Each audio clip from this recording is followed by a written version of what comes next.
caffeine untouched. We are Spoon 107.5 FM. From the top of Vologisi to the beaches of Maryland, we cover Liberia like nobody else does. This is Spoon 107.5 FM.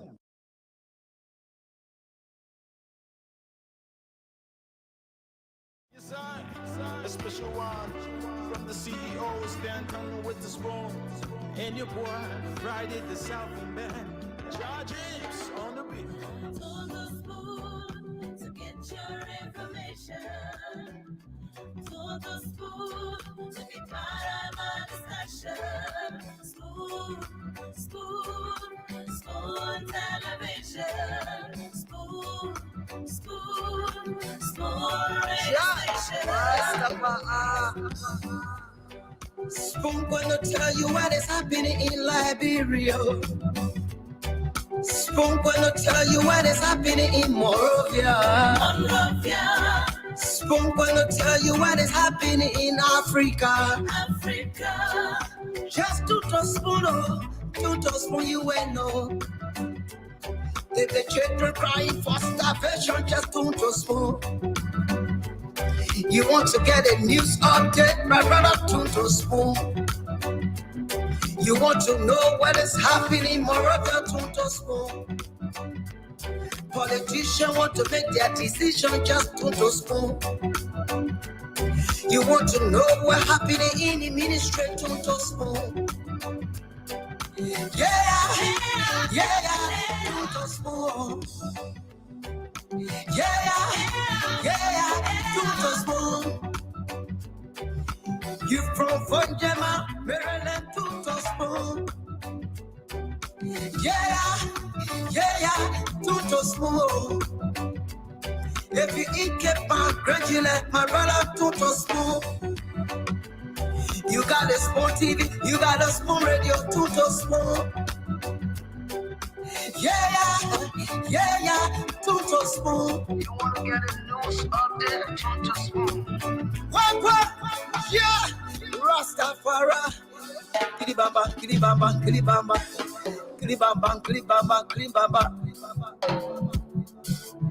What I want? This one you got today. Spoon TV. This one you got today. Spoon TV.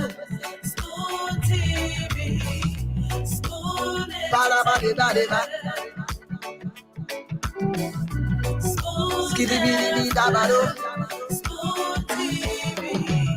Spoon entertainment.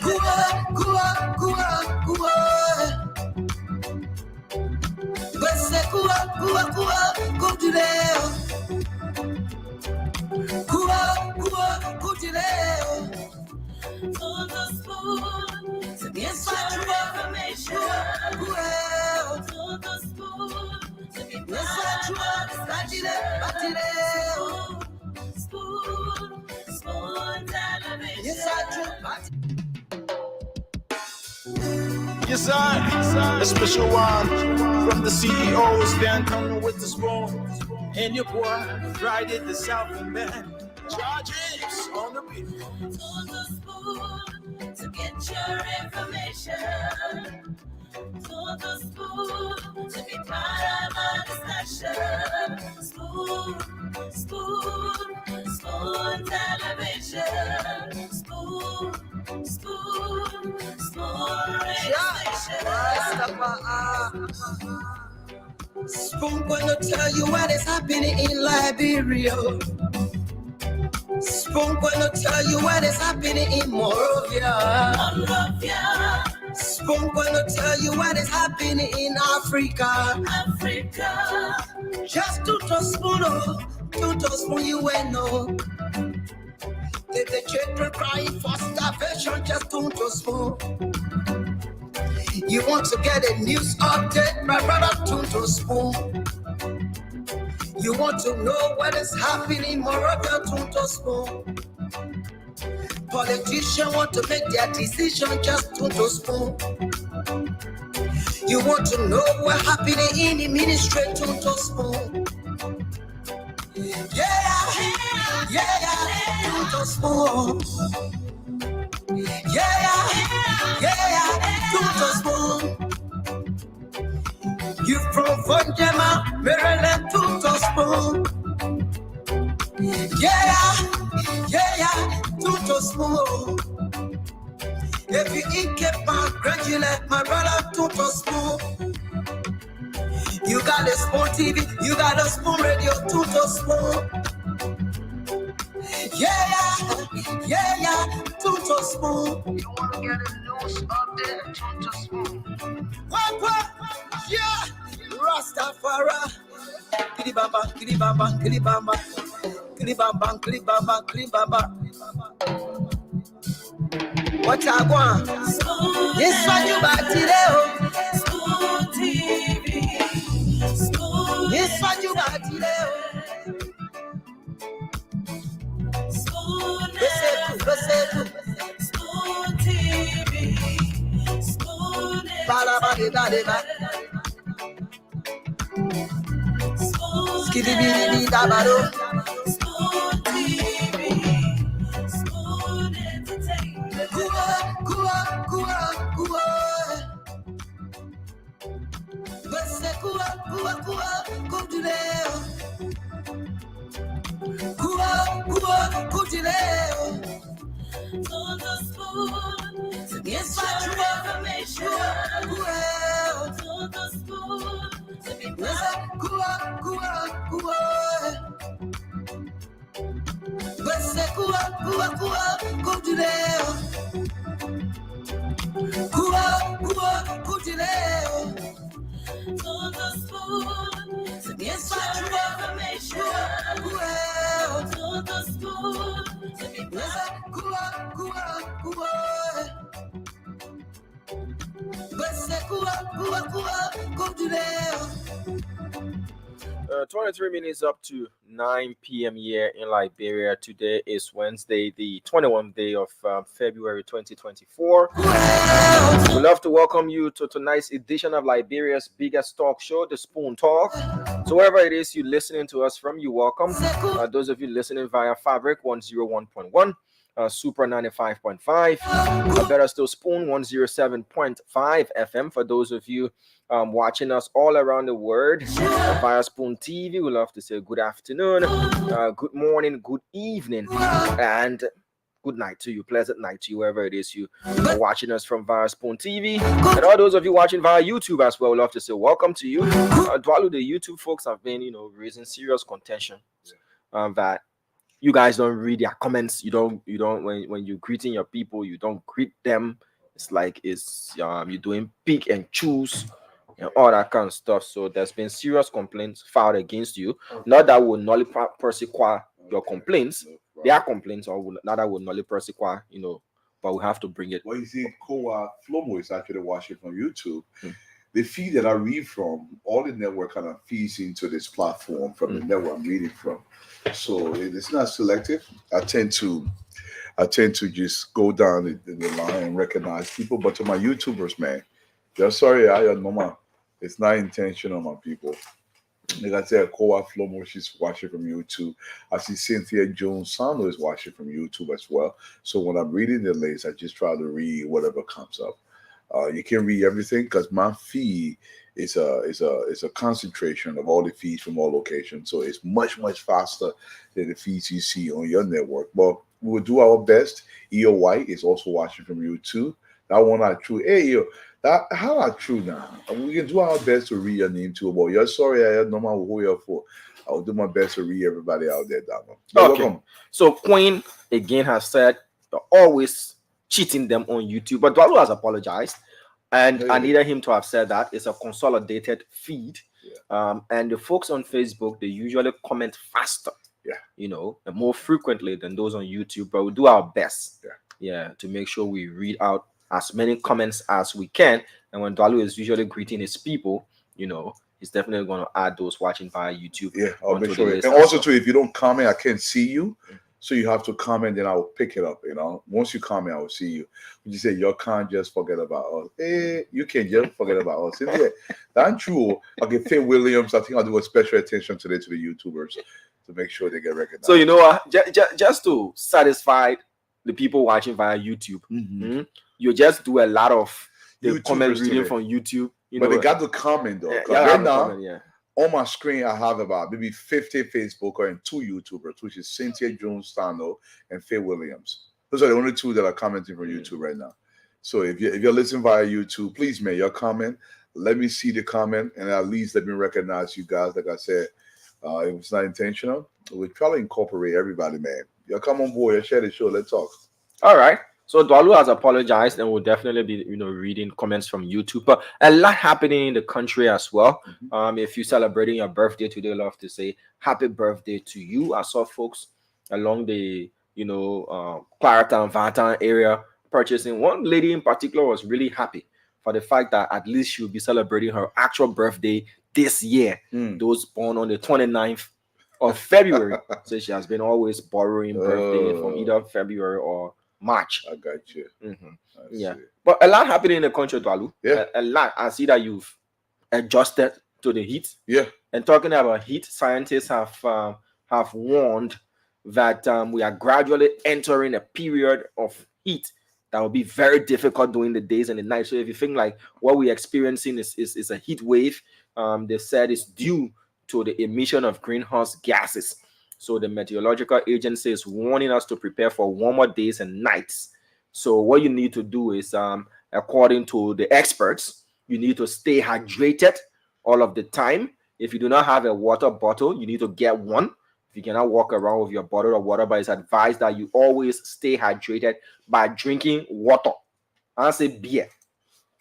Yeah, don't go say that you be drinking beer. You say, oh, yeah, it's about hydrating myself. Scientists are saying you should drink a lot of water. You should keep a water bottle with you always, and remember to have it, filled up. Avoid alcoholic and caffeinated beverages during this time. Yep, dehydrates you. Yeah, it dehydrates you, as Dwalu just rightly said. Reduce your consumption of protein-rich food. Eat fresh fruits and vegetables. Hey, I want buy a taboo. To eat fruits in a plate and not smarty. Yeah, but I think I'm up the screen. How to relog back in? If you can bring it back home. Yeah. Let me bring it back on. Yeah. So Princess Masaleh, watching from YouTube there. I see Clifford's Weeks. Mr. Weeks, welcome to the show.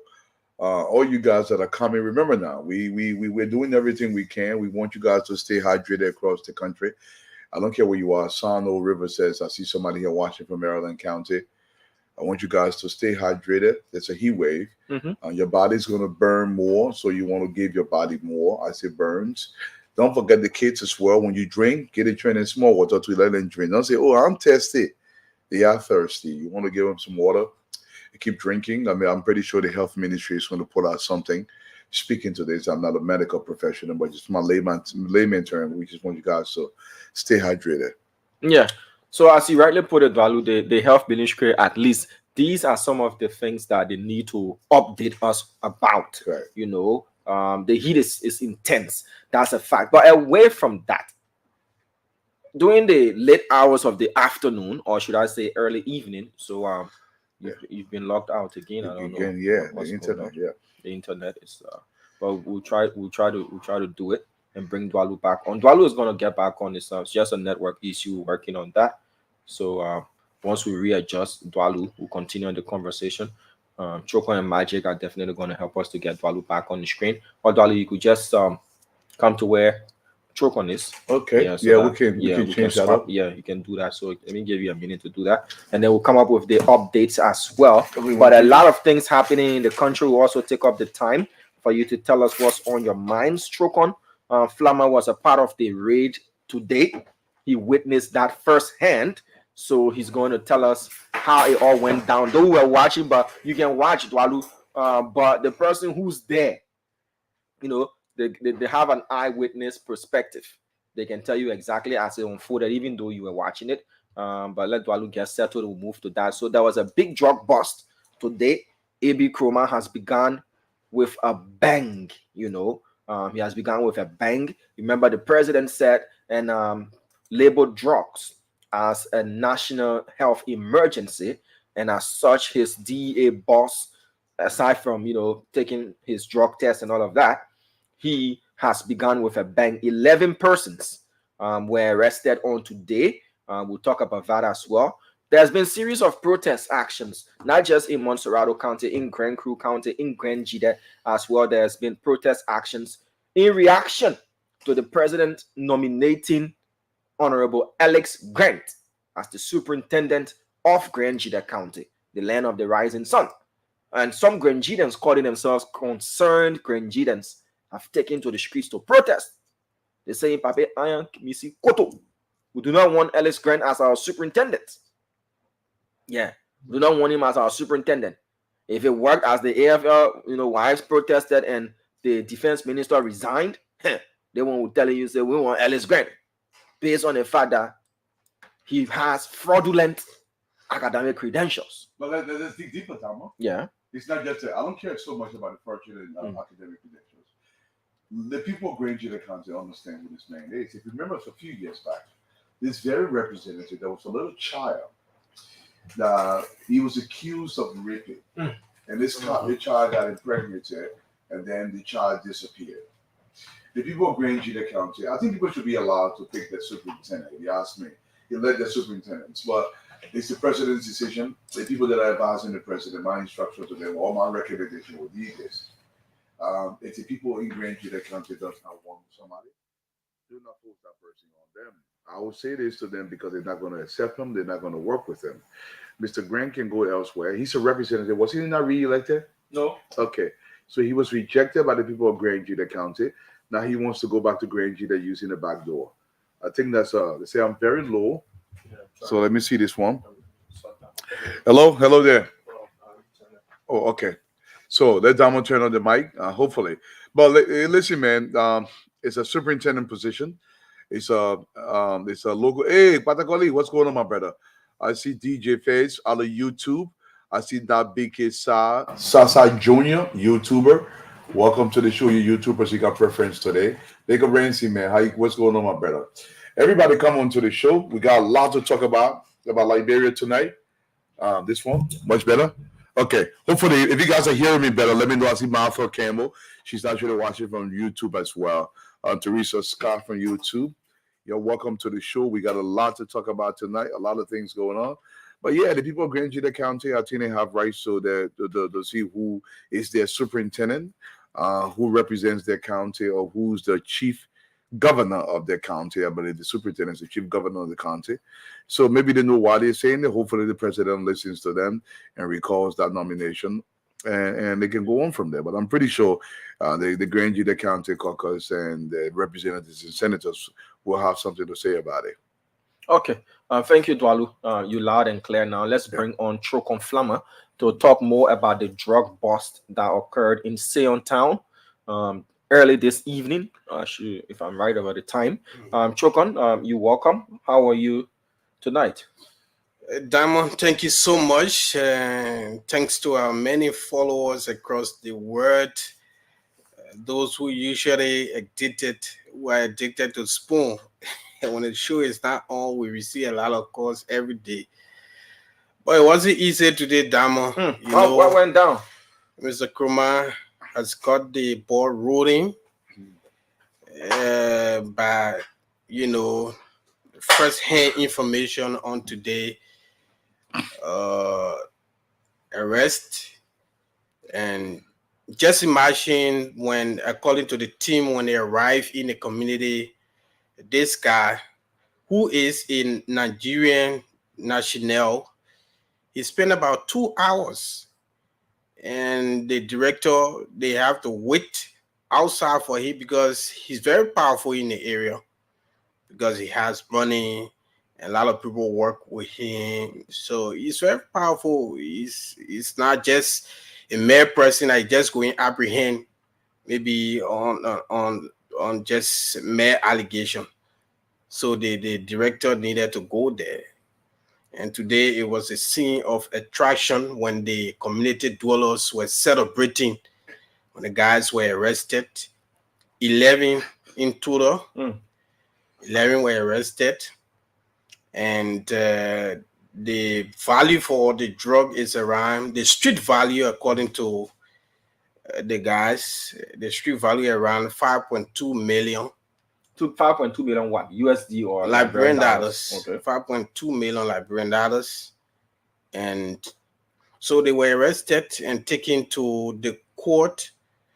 Later on, the court said it is late, so they should stay in police custody until tomorrow. They will process them. But the moment was when the people in the community came out, Damo, and they began to celebrate. What kind of drugs were confiscated? Heroin, marijuana, and mini kush. The kush was in huge quantity. I heard the director Kroma, talking about the place being a factory, that they manufacture illicit drugs there. But definitely, Damo, from the scene and from the equipment being used, you know that the place is a factory for the entire maybe country or Mozzarella County, because they have all the sophistication they use in the production of the drugs you normally see on the market. They have everything, and there was schools of young people who put there to work. And we decided to go further to ask the suspects, and they spoke to us. Some of the things they said, Damo, you can't just get your hair around it. You know, like the other guy, he said he went to buy water. He usually goes there to buy water, and the other one said he went to buy pin, baby dapper pin. They have a shop in a compound. Yes, he said shop there, but we didn't see any shop. All right, so I just want to read out the names of the suspects, the 11 suspects arrested today, the 21st of February 2024. They are Hawa Tamba. They have their tribe. Kisi, 28 years, Liberian. Shirley Shiton Mano, 17 years, Liberian. George Obi, Igbo by tribe, 43 years, Nigerian. Peter Mamat, Igbo, 41 years, Nigerian. Edwin Obikoko, 43 years, Nigerian. Briston Harris, Igbo, 43 years, Nigerian. Igwe David, Igbo by tribe, 41 years, Nigerian. Nobodisi Okoronko, Igbo, 28 years, Nigerian. Chima El Ikwe, Igbo, 24 years, Nigerian. Sunday Yude, Igbo, 38 years, Nigerian. And the last is Ifam Jomo, Igbo, 32 years, Nigerian.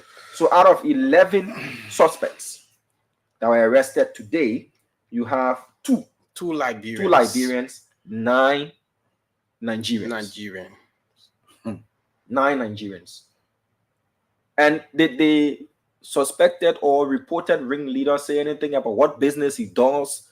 He said he came to Liberia. According to him, he acquired a big mansion. Yeah. Like, what does he say he does as a means to earn his according living? to he sells auto parts, spare parts in the country. He brings spare parts to the country, sell. He even alleged that he usually repairs the vehicles of A.B. Kroma and other key government officials. But this is a job, like you say, you usually do for people, especially government officials. Dalu? Look, the first thing is, I personally would not put their tribes. That's one thing I would say. But I think if these guys get convicted, they should be deported out of this country. The issue of drugs is killing this country. They are citizens, though. They are citizens where? They're citizens, they are not natural born Liberian citizens. They can be revoked and deported if they're going over the confines of the law. The citizenship can be revoked. It can be revoked. They can be citizens all they want. If their intention, I will advise the DEA or the Liberian Revenue Arm or all the government agency, if they cannot determine how they got the money to purchase some of the properties, they cannot be substantiated to the job, etc. It should be confiscated. The government can sell that property, give the money to the DEA to expand the drug operation in the country. But if they're not here to become a respectable member of our society, they should be deported. And I listened to the community dwellers as they celebrated. But something key stuck out was the fact that one person said, this guy, the reported ringleader, George.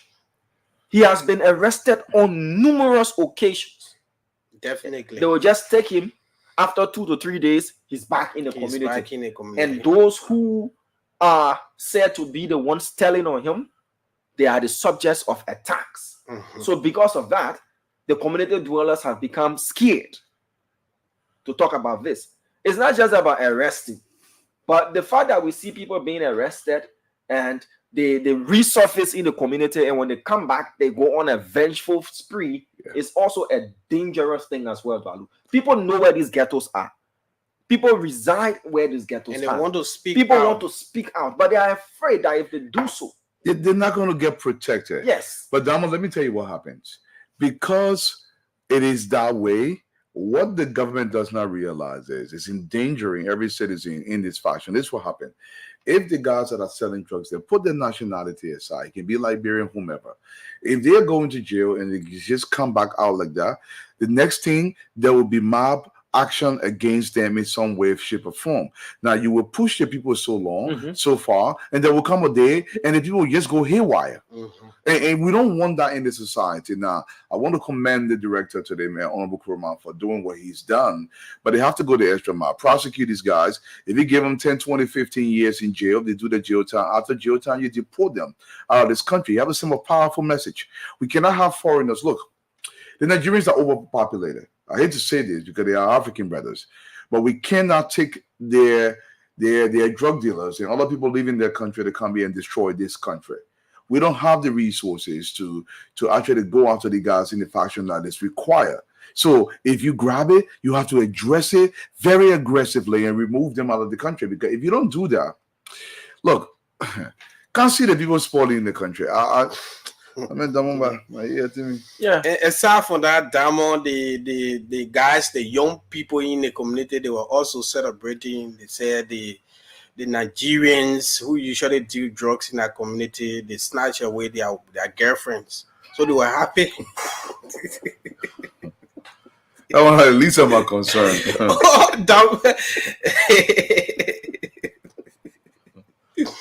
So while people celebrating, while others were celebrating that, because they got money. They got money. They are powerful in the community. They got following. So the guys were happy. It reminds me we were on the Budubara refugee camp for a minute. When this whole issue of internet scamming came about, we call it Sakawa or whatever you want to call it. The Nigerian guys came, they're good at extorting people. Of course. And they were making a lot of money. So the boy would just bring that Camry, Toyota Camry, was the leading car in 2008, 2009, thereabout. The LE, the SE. Man, you bring that car and go loan out, but they start complaining. They are getting lost. He said cash, he said what? But let's move on to something else. Today on the grounds of the executive mansion, we talked about the first protest that some Grangeidans, are protesting the nomination of Alex Grant as superintendent of the county. Also, Madam Julie Endy, the lifelong cultural ambassador of Liberia, on today staged her own protest on the grounds of the executive mansion, just 30 feet or so away from the main entrance. She and a group of women, predominantly women, there were a few men, but the group was predominantly women with white hair ties on their head, and said they've gone there to petition. It's a protest though, but she said it was a petitioning ceremony. She wanted to give the president a petition as to why her case should not be thrown out of court. The criminal case that has been thrown out of court because the prosecution have said they do not have enough evidence to push forward to have a legal, battle with the lawyers of Prophet Key. So we had a lengthy interview. She spoke her mind. She accused Mr. Bushben Keita of being the one who instructed the city solicitor to drop the case, on the grounds that there were sufficient evidence. She also said that she was told that one powerful senior citizen of Nimba County had asked them to take the case out of court, to go and settle it out of court. But when I asked her who that senior citizen is from Nimba County, she refused to have, revealed the person's identity. By the end of the day, there were questions asked as to when was the last time Ambassador Julie Endi stood for the rights of Liberian women in this country. Those were legitimate questions that were asked as to when was the last time she did that. Is it a battle, Julie Endi battle, or is a battle for the dignity and respect of Liberian women? Dwalu, these are questions being asked now, and whether or not she is going to get that case to be reopened in the city court. Well, the first thing is, I'm going to say this. I don't know whether the case was dismissed with prejudice. If it was dismissed with prejudice, she cannot bring the case back to the court. I want to get certain things straight, and I want the audience, one of the reasons why we come here is to try and educate the population. And I wanted to understand, first of all, let me ask you guys a few questions. What is Judy Endi's job description as a cultural ambassador? Has anybody ever thought about this? And number two, before you jump down my throat, I'm talking legality. I'm talking in terms of being legal. I don't condone what Prophet Key does, and I wish shape or form. But nothing Prophet Key does is illegal. It may be indecent, but it's not illegal. Judy Endi didn't have a case. You cannot take a case to the court out of feelings. You have to take a case to the court out of the rule of law. Okay? If you don't like something and it makes you feel bad, don't listen to the man. Democracy has to work. And the working of democracy is going to hurt some people. As long as we're within the confines of the law, I'm all for it. Now, Prophet Key is vulgar in ways that I cannot fully describe, but people still listen to him. Nothing he's done is illegal. He's not threatening anybody. By the end of the day, if we don't want that in our society, let's make it illegal. But you can't take a case to the court and claim they should charge a person based on your feelings. It doesn't work that way. This is not how it works. And number two, I know people will say, oh, Mr. Dwali, you don't understand the details. Look, I don't think any one person should have a power in this country to take any case out of court. And by the same token, I don't think anybody took that case out of court. If you look at the merits of the case, there is no there to say, oh, what are you going to charge Prophet Key with? What are you going to charge him with? I mean, I know you don't like it, and I know it makes people feel bad, but look at the merit of the case. There is absolutely no illegal thing there that Prophet Key has done. Yes, it is vulgar, it is immoral, it is not right, but immorality is not akin to illegality. You got to know the distinction between the two. And sometimes people just, get out of your feelings a little bit. Don't like Prophet Key. Don't listen to him. I'm not a person that will listen to Prophet Key, but by the same token, you can't sue him because he cost somebody mind. It's just the old law saying it's not illegal, yeah, my people. The high you're looking, so the judges have done nothing wrong. Madam Endi said she has sued on the charges of criminal coercion, menacing, and disorderly conduct. And because of those three charges, she also has got a civil lawsuit against Prophet Key. But she had two cases, and one has been thrown out. Mind you, the civil case is still ongoing. Okay. Though we've gotten some insider information, according to her, it has caused her psychological breakdown. When she take a pen and paper and she pull it down, and she want rep proposal project to say, oh, the proposal is for the new cultural center. Yeah. Everything can just lost because the next thing she can hear that Prophet Key voice in her head. So first of all, wait. If somebody is insulting me as into Opa Dwalu, why would I listen to them? Okay, now I understand. I'm a dude. Maybe that won't bother me, and maybe but why would you listen to Prophet Key if something hurts you? Prophet Key is extremely vile and vulgar in his approach. If you want the Prophet Key's side, I think Prophet Key's podcast is more comical than anything else. And people that are taking it seriously, Look, to my sister Andy, I want to say this to you, Mama. You think, yeah, forget about that one there. And just say, what wrong Prophet Key going outside and forget about him. Because nothing Prophet Key is done that it's illegal. I'm talking about illegal. I'm not talking about decency. Okay? It's indecent. But what about the fact that the civil case that she said this thing has caused her serious mental breakdown? First of all, she cannot quantify that. She cannot measure it down. But imagine somebody that used to write proposals is now saying because of the insults, the tarnishing of her reputation, she cannot think to even write something fitting. But here's the thing, Damo, and what Miss Anna knows this: if she takes that to the court, she has to be able to prove that scientifically that Prophet Keith's cussing, and put that in quotation, okay, affected her in a way that diminished her capacity to compose a proposal. That has to be proven scientifically. Now, when you go to the court, it's not like, oh, that one not let me. So there's no. The court want you to show evidence that corroborates what you're saying. And how is she going to prove that? Now, she got to get some experts. Now, I don't know whether Liberia have those experts to decide that the cussing from Prophet Key somehow diminish her capacity to write. That's something that's calling for a medical doctor with certain specialty. But we will see. Maybe the Liberian judicial system have those kind of experts and they can make some money. But Dama, and also I didn't get it why she went to the president. The president does not interfere with the work of the judiciary. I don't know why. According to Ambassador she had Envy, to go to the president. she went to the executive mansion because, according to her, it is the legal advisor to the president. She said they had a conversation. She alleged. That's what I'm saying. I'm quoting her words. It's her words against this. Yeah. I'm just saying her part. We haven't spoken to Mr. Bushiben Keita yet. But she said, according to her, she spoke with Mr. Bushiben Keita on the phone. And he told her that, yes, I was the one who said they should drop the case if it made that protest. So that's why she's out there. Okay. But either ways, Dwalu, my next question to you, I see the boom breaker is in the background. Yeah. Is Madam Andy fighting for Julie Andy? Or she's fighting for Liberian women? And if so, what is her track record? When there was a rape protest around here, did Madam Andy surface? To your recollection, was she there? When we had women being abused and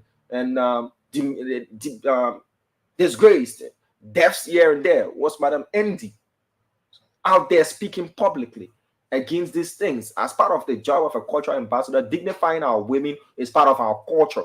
We as Africans, we dignify our women. Rape is against our culture. When there was this 3 to 5 days rape demonstration that was ongoing in the country, protest, where the young girls were beaten by the police at that time because they felt that they were encroaching and impeding people's rights. Was she vocal? Is she fighting for herself? Or is she fighting for the dignity of Liberian women that she had people all around her? The answer, let me be very careful. I want to answer some other question, but I'm going to answer you first. Giving what Mother Andy's has done over the last forever, because I don't know the last country ambassador. Years. Okay, she's been country ambassador. What has been her accomplishment that we can point to in society that has changed this country? I can't think about anything. Now, I'm not suggesting she has not done it, but I cannot think about anything. And I'm a ferocious reader, so I read a lot. So I will say this: if it's somewhere, I want to go see and read it. I don't see it nowhere. Now, to say who she's fighting for, given the evidence we know, I think Madam Andy is fighting for herself.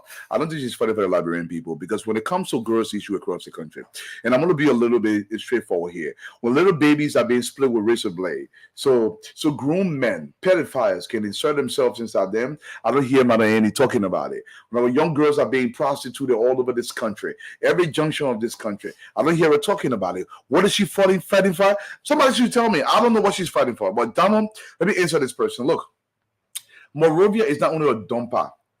Every intersection in the country, they got dumper there, and they're putting the dumper there on fire. Right now, you go anywhere in Morovia, all the dumper there everywhere, all of them, you're putting it on fire. So that question where you ask, oh, Mr. Dwalu, is they trash all over Morovia? They trash past Mars. But before I give it a damn, I want to say this. The World Bank, the United Nations, the International Monetary Fund, and some of the organizations across the world, they're projecting that Liberia, Morovia population, within a span of 15 to 20 years, will get to 3 million people. We are currently sitting around 1.5 million people.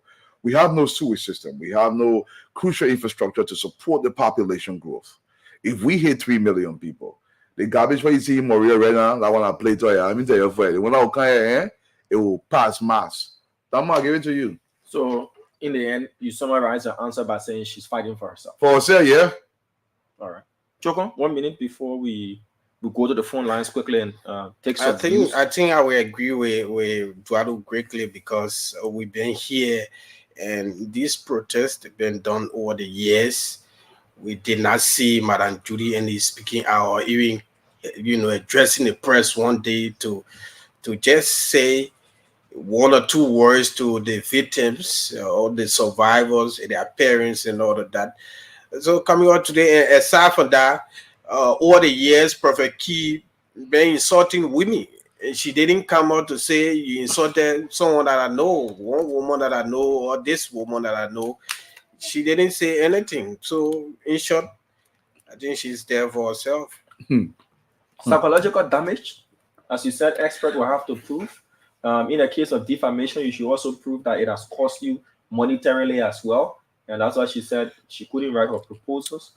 Is it damaging enough to Dolly? You've got a wide range of knowledge about these things. The costing, it can disorientate you, and you can write proposal and things like that. I don't think it goes that far. Now, if somebody insults you, I think just momentarily it disturbs you. Now, I would say this disclaimer: I'm not a psychologist. Okay, hopefully when Dr. Francine comes on, we can ask her that question. But there are no cases out there that I know about where somebody insulted somebody to the extent where that person cognitive functions or their ability to do something was diminished. I don't know of any case. If anybody know of any case anywhere in the world, I want to hear it. My brother Duncan's Richard said he disagrees. So please, like I said, I'm not an expert in it, but I hope if you know any case out there. No, he's talking about decentralizing. Okay. About the garbage. Okay. Decentralizing and making sure that. Okay. So I don't know of any case where somebody called somebody and they got so disturbed that it cannot work. I know, say husband and wife, or boyfriend, girlfriend, that's a different kind of interaction. So it's emotional. But somebody you don't know from anywhere, they say, oh, they cost you. Then you say, for that reason, I can't eat, I can't sleep, I can't write.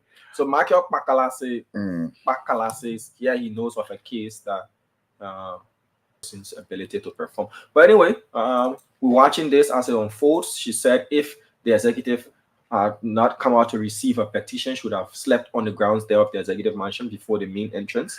I left prior to that. I need to consult and know whether or not her petition was received, by someone from the executive. We were told someone was going to come down to receive that petition. But let's go to the phone lines quickly for you to tell us what's on your minds and what's selling faster in the country more than any other thing. Power bank and rechargeable fan. Yeah, you see people buying power banks and rechargeable fan all around the place. The president had a meeting with the LEC team on yesterday, talking about forming tougher measures and more efficient ways of tackling this. But others are saying that meeting had an undertone for which we cannot come and speculate. But whatever the case is, we will know what the results will be. The end will justify the means, they say, right? 077771075 055101075. Call us and tell us what's on your mind. What trending issue is on your mind as well? 1 minute per caller. Let's take this person quickly. Hello. Hello. Fine. Let's hear you out, please. Yeah, towards my best man, or even something this evening. Yeah, go ahead. My talking point or my trending issue is the government that we all anticipate and are voted for this government. I wanted to do well, and I want the bill that the lower house just try and will go to the upper house. I want for them to speed it up, and then for the government to be able to pay civil servants.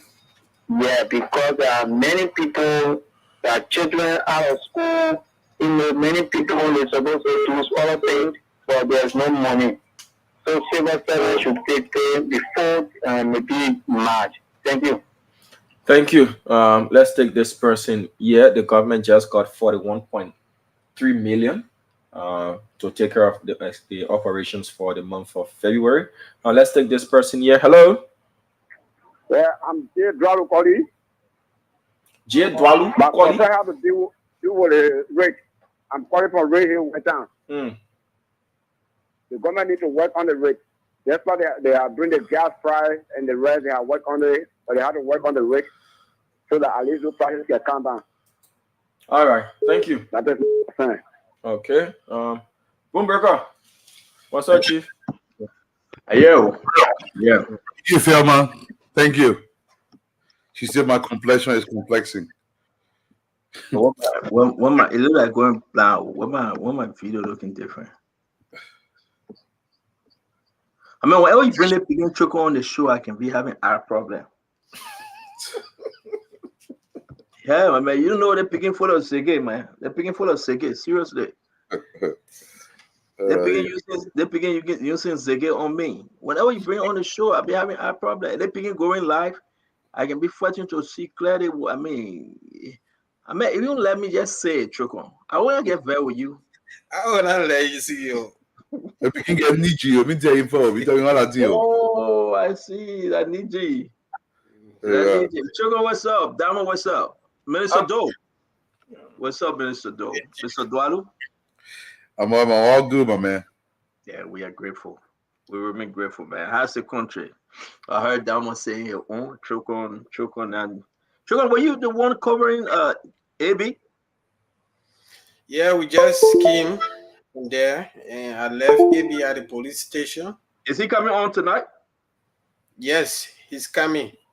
Okay, so AB coming on tonight. We're going to talk about him, one of the greatest performance in his first, in at least, 2-3 weeks upon, full confirmation. The man is doing the work that George Weah couldn't do. We must appreciate AB Kumar. I believe that AB Kumar was in this $100 million drugs issue. He was going to do better unless George Weah gave the drugs back and gave the people money back. So, I mean, it's concerning, though. I know we started the show yet. Huh? I disagree. No, but let me say my own. Now, why you always let her interrupt me? Ever. I know you answered. I see something about you. You're leaning towards CDC in a few days. I am, seriously speaking. I want the world to know. I want the international community to know. I want United Nations, ECOWAS, and everybody within the region to understand that Dwalu is now leaning towards CDC. Dwalu, I told you what friend, your name Opa, my name Opa. Why are you doing this? So I open my mouth, you disagree with me. Why will you ever agree with me? On principle, you agree with Asa on everything Asa would say. Dwalu, I'm suspecting you, man. Are you? I mean, you stay. Remember, you say in Liberia, you still honor our government now. Be very careful. Man. I agree with Asa because Asa made saying I agree with Asa. Be very careful. It's not a threat. You say we will put how you call that in Diamond Neo Waf, the one like Poke and Travel, the one that put on Perfect Key. Exia Republica. Exia Republic. Yeah, we'll soon put that on you for you not to leave Liberia, Dwalu. I think it's about time that we issue the rid of Exia Republica for you not to leave. I mean, why they put all this thing in? They put all this thing in Latin. Why we can make it simple and put it in English? Why are we still dealing with the Exia? How you call it again? Ni Exia Republica. Why we just can't say the Megan leave? No way to exit. Yeah, ni Exia Republica. Why we have to go all the way in Rome or all the way somewhere that word would derive from? It's a Latin, I believe. Why we just make it simple, Mr. Dwalu? Why we gotta say ni Exia Republica? Let me answer the question. I think there's a reason for it. Why? Can you help me out, Dwalu? Thank you. This country, they call a paste and copy country. We don't do anything originally. We take something that we don't understand. The Americans did that thing. We paste, we put it there. We read Constitution, we paste, we put it there. We don't understand it. Seriously. I mean, I said that's why I gave personal. We are hard time to pronounce. You ask him to pronounce the Exia Republica, and I will say it's not a Republic of Liberia. Something of that nature he would say. And I actually don't know that. Can we keep this thing simple near Exia Republica? Look at the other person trying to spell it. They can't spell it. They say Repo, R-E-P-O. It's not Repo. Is that how you spell it? Republica? No, it's Republica. Hey, come on, man. Come on, guys. Let's make this thing simple. For our fellow Liberians, welcome to the Spoon Talk, folks. It's going to be a wonderful show today. Again, we promise you a lot of stuff happening in Liberia, a lot of new developments. But are people already preparing for 2029? What 1 year, 1 month have not even come into place yet? Are we seeing some in-house fighting? People trying to justify the reason why they cannot support certain things. Understand that the bill went through. You believe it or not? The House have approved that for the 1,300,000 bill. Asido is so happy. And what next for this government? Something is happening, Duadu. But we want to say welcome to the Spoon Talk. As always, we love you. We appreciate you. Share our program and let's have a wonderful show. Asido, let's talk, my brother. Yeah, right. And it's good to What be you always back. say, yeah, right. What I mean, yeah, right. All of the things you thought, yeah, you spoke into. I say, okay, all the sweet things you thought. It's a good day to be back. They are always they say I know sheep Inc. They are always good people within an environment you don't know. Let me just tell you a quick story. Yesterday I was talking about coming on the show, spending $30. Just today I was going one UP. God saw me and said, my man, we gotta make sure we take care of your days. Let go, let me buy you days. I said, oh, you people say I can enjoy the thing I'm talking to. They say, oh yeah, but they are good people. But on the real issues, I have a few thoughts today that I thought should be fair to our national discourse. I was thinking on few things based on things that are happening. One of those things on my mind that I was thinking happens to be with the situation at the University of Liberia. We have been getting very credible reporting that the government is attempting to cancel out the tuition-free policy and, of course, bring back $7 per credit hour at the University of Liberia. We don't know as to if that information is right or not, but we thought the government can come and clarify. Just make the people to know. Stop being secrecy. That's one thing on my mind. The next thing is, can our Ministry of Commerce, LPRC folks come back to us now to tell us where are we with the right price reduction, the gas price reduction? Can they tell us something? Because the price have gone up. Maybe someone is playing politics with the prices. Can they come back to tell us since they announced the reduction in prices? The other thing I was thinking about today happens to be the asset declaration from public officials. Where are we with that? It doesn't seem to have any place anymore. When is the president publishing assets? And a lot of other things I know we talk about, but these are few things that were on my mind when I was coming on the show. Okay. Mr. Duadu, are you talking to us? Mr. Duadu, are you talking to us? Yeah. The word hear you, sir. You can hear me now? Yeah. I don't know whether my brother Isaac sometimes have selective amnesia, but I will say this. Isaac, if the tuition free that was issued by President Weah, those were not being paid, whether you know this or not. Number one, the assets are being declared. The assets have to be verified. For 6 years, President we had never declared his asset. Nobody knew what it was. I didn't see you pushing that urgency for him to have his assets declared. Now, I do agree with you that these assets should be declared, and they are being declared. Although they are slow, but they are being declared. On President Weah, you guys don't know you guys declare your assets. You never did. People talked and they got tired until after all of you guys built your massive mansions, something you did not have before you came to government. Literally, almost every single person in government under President Weah never had a pot to pay in before they came to government. Once they got to government, they built massive mansions. Now they're talking about asset declaration. It's a good thing. But let's understand, this something should have been done before. I don't think you have any position to say anything as it relates to asset declaration when you celebrated the non-declaration of assets in the past. So the brothers shouldn't ask questions? You can ask question, but you must be holistic in his in asking question. That's what I gotta say to my brother. So Eduardo, just a But second can with we you. hear Damo? Can we hear Damo intro too? Because you and Doro are about to jump into this thing. Damo, yeah. I've been doing my intro, brother. Yeah. But we didn't hear your intro. Okay, so my intro, I had a short meeting with my honorable Doe today, and he said something about 6 years. I wouldn't say what it is. He can choose to say it. What did man say? The No, man say, no, talking is I can only talk about the number of years. He said something about 6 years, and that's that. We've been doing what we do, following what's happening in the country, and basically, you guys can go ahead with the show. I'll be in the background doing the production. if you ain't gonna play on your phone. I got a message for you, but I will let you know from Acid though. They were just a friend. It was nothing serious. It was just friendship. I'll let you know. Damo, okay?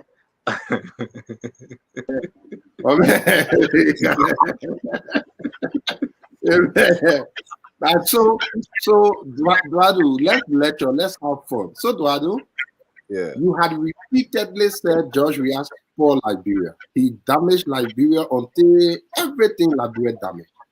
You ran campaign and you won. What you are telling me and the Liberian people is that because George Weah and her officials did not declare asset from day one, it is okay for Mr. Barker today not to declare asset from day one. You are telling me that because George Weah did not bring the moon down from the sky, it is okay for President Barker not to bring the moon down from the sky. When I listen time past, I have heard we are coming to rescue Liberia. We are coming to do the right things from the wrong things that were done. Your justification is I should not say anything about it. No one from George Weah's government should say anything about it because they didn't do it. So it is okay for us to go back those things that were not done before. That's what you are. That's your argument. I thought it is sad. Go back and forth, brother. That's not what I'm saying. I want everybody on the Honorable Barker's administration to declare the asset yesterday, like today, even before they go to the offices. It should have been done. It should be done. We should push for it. But what I'm saying is, for 6 years, you yourself, every single Tom, Dick, and Harry in all of the President Weah administration never declared their asset. And most of them did not have a pot to piss in before they came to government. President Weah himself refused to declare his asset. Not a single day asset. Did I hear you saying, Mr. President, declare your asset? You know, you would have probably shot yourself in the head 3 times if you said that on President Weah. No, the president did declare his asset. Though he did that. You would have shot yourself in the head 3 times if you said that on President Weah. But he did declare his asset, though. All of us did. No, you know better. No, you didn't. Were your asset published? Did we know about them? You never did. My asset published. Everybody did. President Weah? Yeah, we did. All of them. Really? Yeah, everyone did. Yeah, when Sean the 12 were trying to build everyone for 10 years, he could not finish it. But then when he came to government, you ought to build massive amount of mansion. I don't think we were discussing who built mansions. We were discussing asset declaration. If we get to who built mansions, if we get to who built, you make it public. My argument is you are not in any position to discuss that because you refuse to do that when you had a chance to. That is my argument. So it means I should not talk about it because when I had a chance to, I didn't. I should not. That's what you say. I thought you were coming to rescue Liberia for all Liberians. I'm not all of the Liberians now. The thing is, let us just accept what was wrong yesterday to be wrong today. There is no way you can spin it around to make it true. You know, I really want to come here and talk good about this government, but usually when people bring back the CDC government, I will have to, because I've always said I feel proud of what we've accomplished. I will always have to, clarify and then come the other way. But I would really want to look at the good things this government is doing and see, how we can all help the government succeed. That's something I would be interested in. But for you, just one question: how many mentions did Senator McGill have before he came to power? Yeah, but let me say this now. didn't work with him. I'm not his secretary. I'm not sure what you know about it. But let's do it one at a time, Duado, because we're having a. But Duado, hold on. We're having a problem from the mic, from the studio. Can you ask Damo to mute himself and unmute you? Maybe it will get better. Can you please, if Damo is hearing me, can we try it, Damo? It wouldn't work because all of the audio is channeled through the board. And you on the board. Yeah. So the only thing we can do is to mute when Duado is not speaking, because it's sounding, like yesterday we had to mute you. So Duado, can you ask your question? Then we give Asido the chance to respond. My brother, I just want to know how many mentions that Senator McGill have before he came to power, before 2018. How many mentions did he have? You done with the question? Not a question, no. Okay, so I was not working for Senator McGill. I did not work for him. My case. I was not verifying his assets. If he had 200 mansions, 0 mansions, 3 mansions, that was not my prerogative. My prerogative today is asking, where are we with asset declaration? Who get 500 mansions, 300 mansions is not what I'm discussing today. I'm discussing what the law says and the promises that were made. Where are we with those promises? That's my concern. All right, so Duado, are you done? Are you finished? I guess so. I got to say this again. Honorable Boakai is declaring his asset. I hope they hasten the process so the assets can be declared and made public. And I hope every single government official in this administration does just that. And declare their asset, publish their asset for the audience, I mean for the Liberian people to know what they have before they came to government. But asset though should be entirely quiet about this issue, because when they had a golden opportunity to live Liberia, all they did was to enrich themselves and literally set this country back for at least quarter of a century. So let me you want to say something, because I want to just jump in on this asset declaration, which of course is not a bad thing. Right. I just wanted to clarify again. I respect the laws. The laws asked government officials to declare their asset with the Liberia Anti-Corruption Commission. That's the law. The law did not ask us to publish our asset. But there is another thing to what the law says, and President Boakai, when he was a candidate, promised the Liberian people that he will not only declare his asset from day one, he will also move to publisher. So we are only calling on him based on that promise, which I would call a personal promise. Well, if he decides now that that promise was just made because it was political, then we can move on. But the fact that he said that, we are just asking him to come through from that promise. So the fact that he declares asset, that's a bingo, that's a goal, though it came late, better. But his promise was he will publish it after he declared it. I'm not holding him for publishing it. I'm only holding it for his promise to Liberian people. I just wanted to make that clear. So thank you, Asido. Thank you, Minister Doe. When you were in government, Minister Doe, did you declare your asset? Every judge we are government did declare their asset. Every. Did you, Minister Doe, did you declare your asset? Every judge we are government declare their asset. That includes me. That includes you. So you declare your asset. Did you publish your asset declaration? I did not publish my asset personally. I choose not to do that, although I can publish it. Nothing is there anyways. But I did not make campaign promise on publishing it. Okay. All right. So yes, let's speak to the Liberian people, Duado. I do believe asset declaration is unique. The president had promised the Liberian people that I would declare my assets and I will publish it. Likewise, the vice president. We have seen and we have come to realize this is something so brand new in the country. Not only that you declare your assets, but you will publish your assets. He did it on live TV, Duado. And Liz and LSCC, they are going to make this thing once they go through the assets declaration, confirm, cross everything, make it correct. They will give it back to the president. We can assure the Liberian people that the personal asset that was declared and given to LDCC will be made public. It will be made public. They are doing, listen, I say, you can come here and cry us a river. I don't see President Joseph Yima Boaka lying to the Liberian people on something like asset declaration. No, let me finish now. You know, we try to control this because when our sister and John Austin, we can move on. But I like how we're doing this. So we shouldn't waste our time. If we got nothing to say, take something from Karis Mose great book. All the stuff he wrote today, maybe it will help you with one of the talking points. And of course, this is one. But I do believe that Liberians actually want us to have some serious discussion on the bread and butter issue that will be affecting this country. On where Jose Imam Bouaka have taken this country from. Asset declaration is not one of them.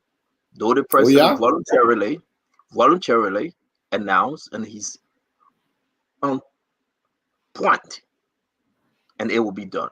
So can we just move on and don't fall into your everyday story about asset? You yourself say you declare your asset, but you refuse to make it public. You yourself, Joe Manon, we are beat on front page newspaper that he never wanted for anyone to see what was in there. And overnight, he built all his 32, 40, 50 condominiums and many more. That was not the discussion. I don't think you're in a position. I don't think, but you finished talking. Well, that's why I asked you whether you were done. I don't think you're in any position as Deputy Minister for Football to talk about asset declaration. I don't think so. No, seriously. I don't think you're in any position. This will be a message that you will fall flat. Leave this thing alone. So can we move on? Because I want to save you on the show, brother. You know I like you. I like you so bad, my brother. No, we can move on.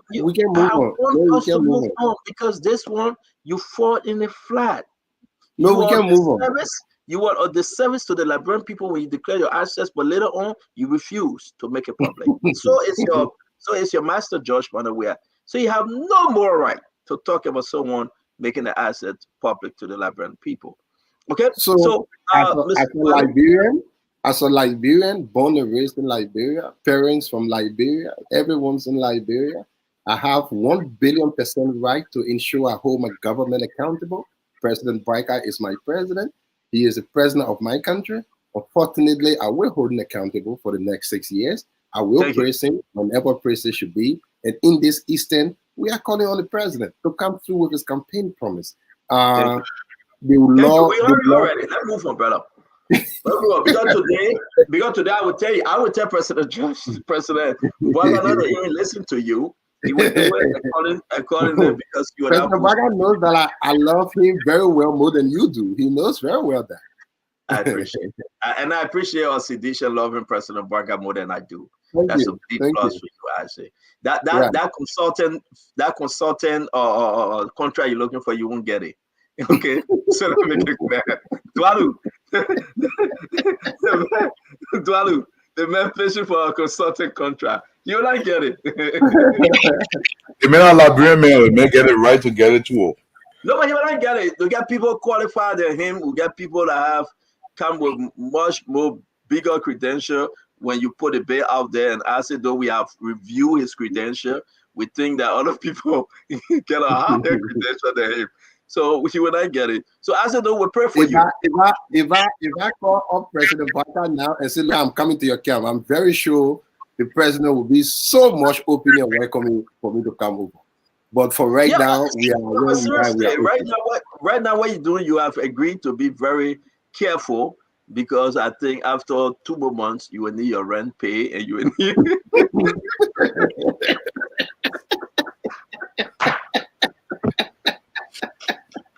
I just don't You have agreed to be very careful. After 2 months, you will need your car, you will need fuel in your car, you will need your rent pay, so you'll be very careful. So this guy is funny. Let's talk, man. Also doing crazy. Dry door sweet. What you be eating before you turn dry? Yeah. I think my brother Acid though is very smart. I think over the last 6 years, he did some stuff in the country. Hopefully, they can continue to take care of him. But since I want to talk about something very briefly, hopefully, ASI can respond to this. This is not just on President Weah, but all the rules in the country were constructed in a way where when one car break down in the other lane, the whole lane stopped. Nobody built breakdown lane across this country. And I want to say this to the Public Works Ministry under President Boakai. I don't want you to place blame, so you have to remedy that in some fashion, because the roads are so tight to the point where even if a keke breaks down, there's no parking lane or no other way. Everything stops. Who thought about this, Minister Doe? I mean, why do we do this? The country is expanding. The city is growing in population. Yet and still, the infrastructure that we are building, we are not compensating for that. I mean, politics aside, let's speak about this a very briefly. After you live in the city, you know what I'm talking about. Oh, yeah. Hey, I can tell you, this is not politics at all. This is real life issues. And people face the same thing, you know. But one of the problems, you know, again, those with the cars, the bike, in my mind, I don't know how much they care, because sometimes a car breaks down, then you can push the car off the road, but the only car will leave it there, and the whole traffic will block. Like, people will be taking other side. But again, like you said, hope, you know, the people who are concerned can look into those things and sure, one car break down, don't come in and just make the whole place to be jammed. No car can go, no car can come, because one man just in the middle. It is a problem. I mean, this is not politics, it's a problem. But what I'm saying is the roads were built without shoulders, where the car can drive off the road. Or if you're driving a taxi, if you want to drop somebody off, you have to stay in the middle of the road to drop the person off. And we did not compensate for that. And as the city grows, it's going to just be exacerbated more. And that's an issue for me. I don't know whether the Public Works Ministry recognizes this. They say, oh, it's a money issue. I don't think, look, you're going to build the road, you do it right. You do it right. If you're supposed to build a 100-mile road, go 50, but do it right. Because if you don't do it right, you have to break that down again. That's the only thing I'm saying. Thank you. I want us to welcome Glendy. Yes. Something just happened. Minister Doe, somebody just walked behind you. Ego. I live with people. So what's the crime? Okay. No, seriously. Listen, I just asked you, Mr. Doe. I just want to be sure that I didn't see a ghost. I'm trying to protect you, Minister Doe. Is that your family member? Oh, let's talk about Nigeria, baby. Leave your house alone. But the person passed the other day too. That I went today. The other day somebody passed too. Because I know Minister Doe's family is in Minnesota, right? My sister and the kids. I just asking a question. Listen, that's who I am. I love to ask. Leave it. Now, private house here. Then leave the private house. That's our public. You see, that's why Duano go to the studio all the time. Duano don't want to be in any situation. All right, but we never are surprised that Glenny is supporting Minister Doe. So, folks, we're going to be A.B. Kroman, the LDEA boss, will be coming on the show tonight to talk about these things. This is very, very serious, and this is one of the things that is seriously affecting our country. All right, we want to show you these videos of the drugs that was seized today and folks were arrested. And A.B. Kroman is coming to the studio. He will really go into this thing, and you can decide. As you share this program, I want to say thank you for joining Spoon Talk always. You know, we come with Joe, we discuss serious matter. We will be going through LDC again. Today, Money Captain and his guys met the president. We have some scoop from that meeting, the way forward for LDC. And we also want to just announce to you all that also issues concerning the country, the weather bottom of our country, where are we heading to with all these many different activities. So let me go ahead and play this video.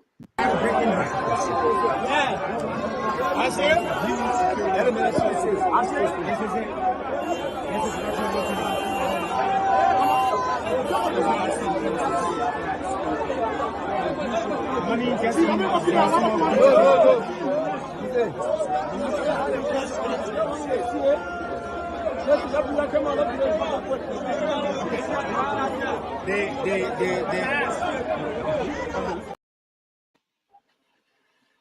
right, as you see, we're going to try to play the audio video. I think that's the same thing here.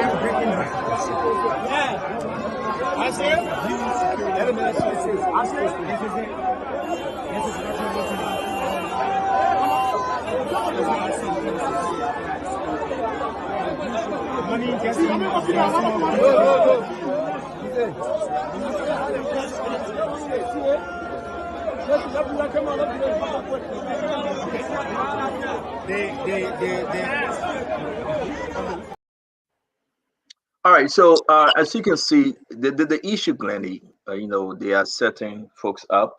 It's a technical issue, but Glenny, I woke up today and I was shocked that these things are going to be a major tax for AB. This thing that is happening in the country is huge. But I also think that Acido, somebody walking behind you, that's a female Acido. You want to turn your camera off. So this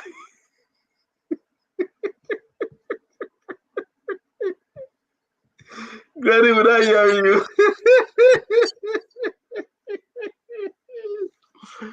Granny, we are not hearing you. Can you unmute yourself? I said anything. Listen, we gotta this thing doing show from home is very bad. You gotta be careful. You gotta be closer to the wall in your bag, like Glenny and myself. Please go ahead and talk to the street. Nobody passing. Go ahead with the boy here where I see why is he. I will see why is he. We get done. I just want to be clear. No. I'm not asking you my brother. I'm just saying when we see somebody in the picture, we gotta just be very careful. I'm not saying you must justify anything, my brother. This is my big daughter. Oh, okay. All right, Mama. How you doing? Thank you. Thank you. You'll be okay. I tell you, put it in there. Go on the show. As you can see, we got Abraham Cromine. He be the man. Hey, man. I told the guy he had to have a conversation with AB because the relationship, the friendship here and there. So sometimes it's hard.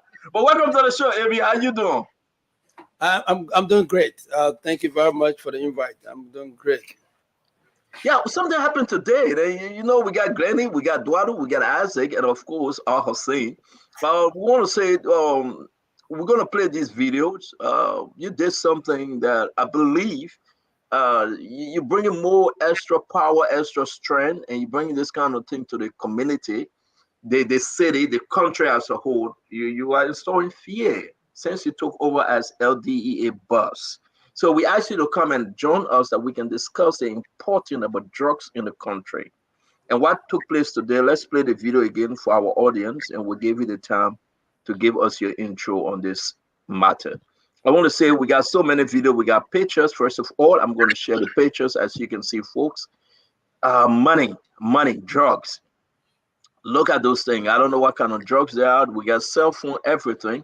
As you can see, they're just spouting up what kind of drugs. We listen to the boss, the LDEA. He will let us know the different kind of drugs and the money, man. LD, I believe some people say US were included. Whatever the amount is, this is huge in our community. We have not seen this since the last 100 million burst that was done under George Manawia government. And George Manawia gave the drugs back to those people and gave them the money and told them to wherever happened. The incident at the airport, George Manawia, his son, his in-law took it. Finabono, whatever happens. We were just confused. But here we are today on display. Arrests were made. Look at drugs suspect. We're going to ask AB about this one. I want you to please share this and invite your friend. This will be a big conversation tonight. For example, again, as you can see, another individual. Look, people are crying when they hear the name AB. People looking up, scratching their hands and say, Father, forgive me, and I know not what I'm doing. But with all these different issues, are we there yet? Look at the names of suspects. And these things, radio station carrying it live, Facebook TV live, and everything. People watching. The name Howard Tamba, suspect names, Shetton,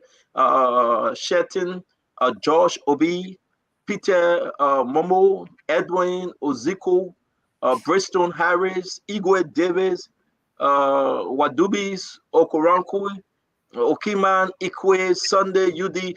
These are most names are foreign names. So now it began to be original stuff. So I want to give you A.B. Kraman. The man President Joseph Yman Boakai have entrusted in his care to deliver Liberia all of these drugs cartel. Let's listen to him and let's see exactly what this conversation will be. AB, welcome again to the phone talk. This is your invite. Make us and help us understand where are we heading when we talk about drugs in the country. Thank you very much, gentlemen. It is a pleasing pleasure to be in the face of your viewing public. The drug situation in our country is so I'm not gentlemen. Huh? I'm not gentlemen. Oh, I said ladies and gentlemen, didn't I? Oh, I hear you. How are you, sir? I'm sorry. Ladies and gentlemen, it is a pleasing pleasure to be here today. The drug issue in our country is on a very very alarming rate, to say the least. We had a radio broadcast today, and I had a meeting with the president yesterday, and then to culminate with this particular bust, the bust should have happened 2 days ago, but the intelligence was not proper. I wanted them to have concise. I wanted to give me exact location and with all of the players in before we can make the bus. So we kind of head on yesterday. But we have to do these things the way it is, because I rather not just going for the drugs at this point in time. I want to have prosecution. I want to make sure we prosecute these guys, because that's the only way. I wish we had done it earlier, in a couple of months or years ago. Would have curtailed the power situation that we have in the Kush situation right now. So, but at this point in time, we've had the opportunity to put in place a process of collecting and making sure we have custodial arrangement of these drugs, so we can have prosecution. And so when we had all of the intelligence inside, and then I'm alone. My two deputies are not out of confirmation yet. So I have to deal with the guys that I have there, and I brought in a few guys to help as well. And then because we can't go bust these things with volunteers, I have to take guys who are commissioned DA officers.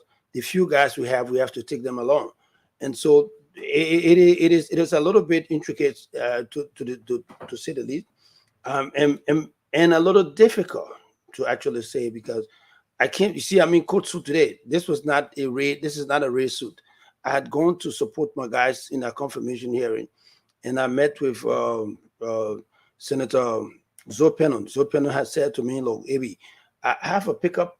Since you stay struggling with your office, I don't have office space as we speak. I don't have office space and no logistical support yet. The president has promised that they're going to make sure that they do us the office space as soon as possible." And so Senator Zopenon had called me and said, "Look, we had a meeting with the Grand Jury Legislative Caucus. So after the meeting, Senator Peno said, look, I have a pickup pack to one of these dealerships. It's something that I've used before, and you guys can use it while you wait for your logistical support." So I had gone to see the place. He and myself, we drove in his car, we reached there, and then the guy said, what they have now is actionable. We have to act. And so then I gave the order to actually act and to find the catch. This guy is running a factory. This is a factory he's running. This is not just somebody selling. This guy has the instrument, the money, everything right there in the same apartment complex.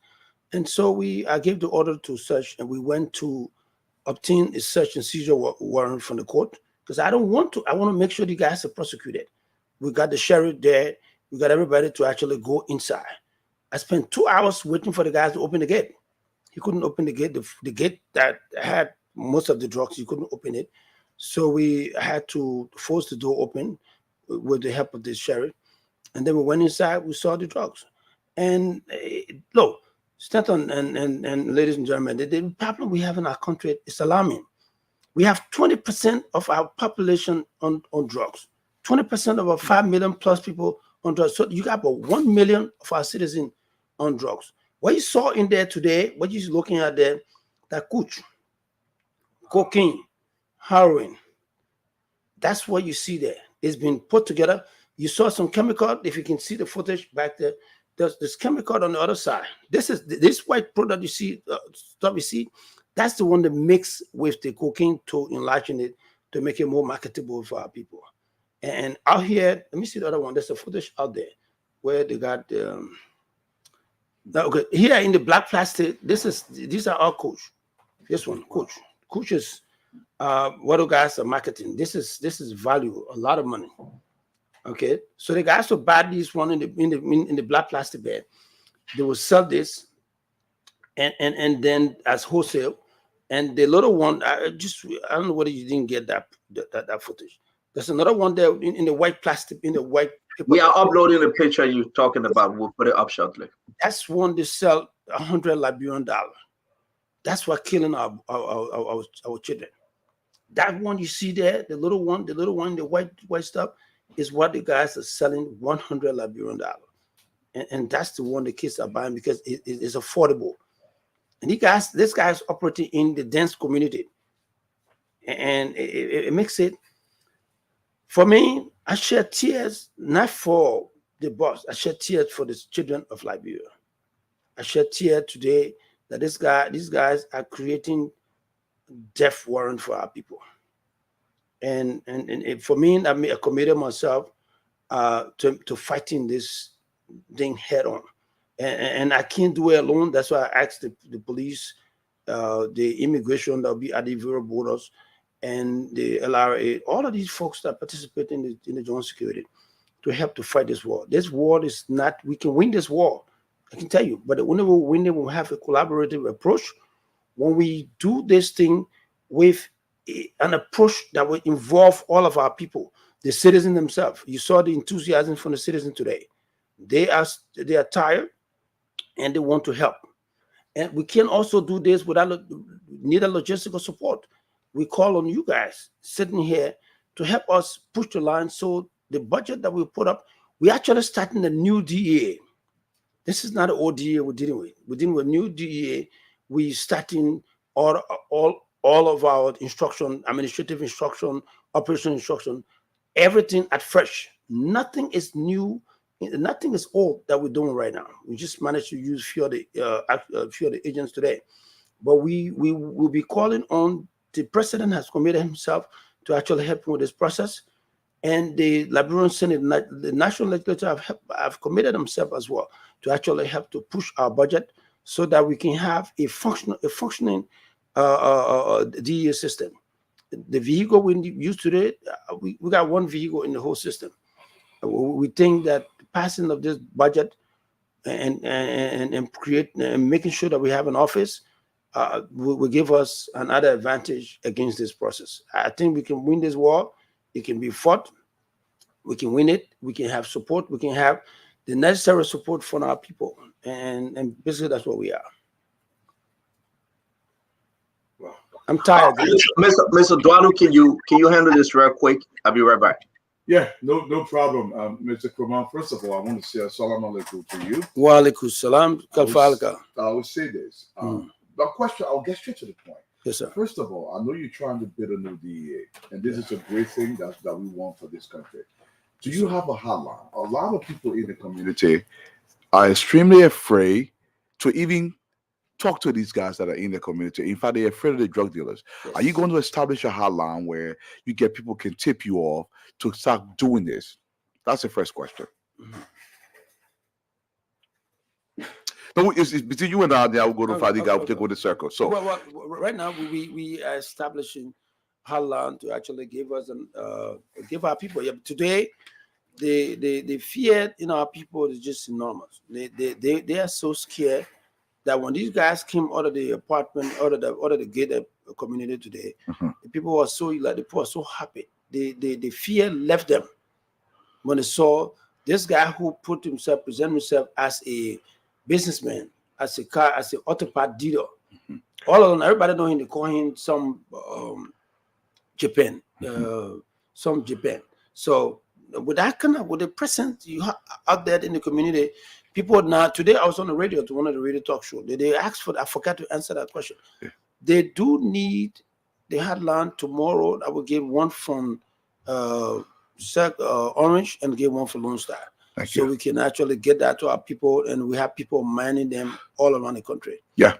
And thank you so much, Director. Before I go to Fadiga, my next thing is, look, Liberians in the diaspora, you know, we tend to raise a lot of money all the time. This DEA thing, I know some people may think it's an exaggeration in terms of the 20% the director spoke about, but this is no exaggeration. I want you to come to your country and see what is happening as it relates to the drug issue. So whatever we can do, make some noise, get them the logistics and get them the platform. I, for one, will want an entire complex dedicated to this drug issue, because if we don't fight this, this is going to destroy us all. Fadiga. No, I want to keep Fadiga for last. I beg you, because Fadiga is in Liberia, and you know what I'm keeping him for last. Let me bring in Isaac Doe, Glennie, Colonel Everett Gray. We really want to say that, folks, we want you to share this and pay attention, because this is it's detrimental to the health and well-being of our country. This is not a joke. The issue and the information we're receiving, you have more to come when you talk about the drugs thing. AB is saying, I am working alone. My 2 deputies yet to be confirmed. I'm working with volunteers. We have videos coming up. We have picture. And again, it's on to us.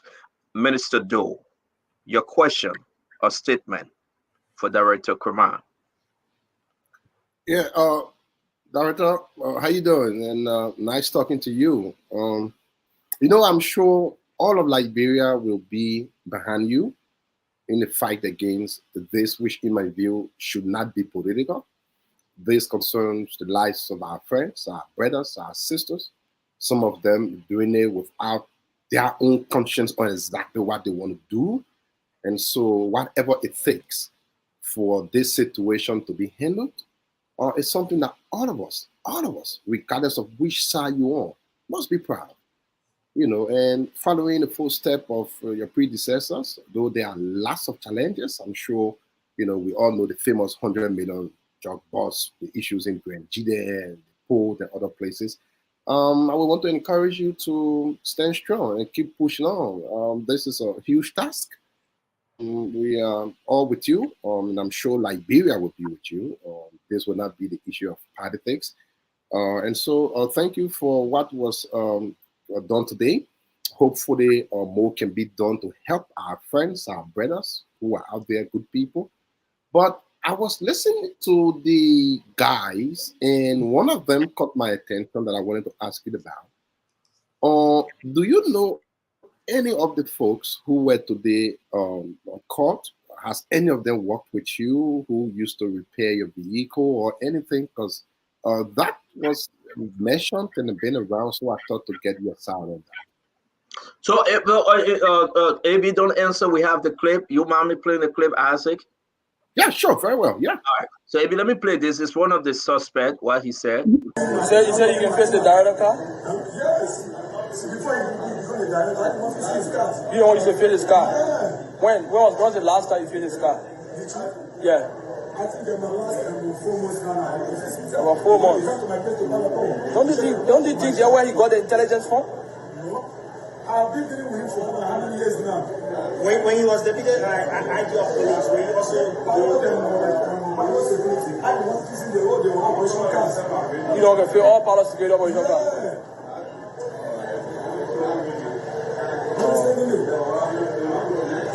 So have the have the coroner visited your house maybe prior to this incident, or maybe years back? Has he ever paid you a visit at the house? Yeah. Has a chief visited you before? Yeah, I think so. At your house. All right, so let's set the stage. Isaac, the gentleman in question, because these are some of the clips that we have. Your question were, I mean, we expected the video to be played, and AB will answer this question. Now I want to give you another 30-second answer. You listen to the video. Can you repeat your question to the director, sir? Yeah, sure. Though it was breaking from a part, but again, like the fellow said on it, he claimed to have worked for you over the years, that he knows you personally and you know him too. He kind of put that picture out to show, look, you are my boss, you are my guy. I've known you all the time. I've worked with you, fix your car, and you should know everything about me. I was just asking, do you know him by any means? Has he worked with you? What's the relationship between you and him? Oh yes, that's that's the shocking part. All along, this guy presented himself as an auto part dealer, and I bought auto part for him.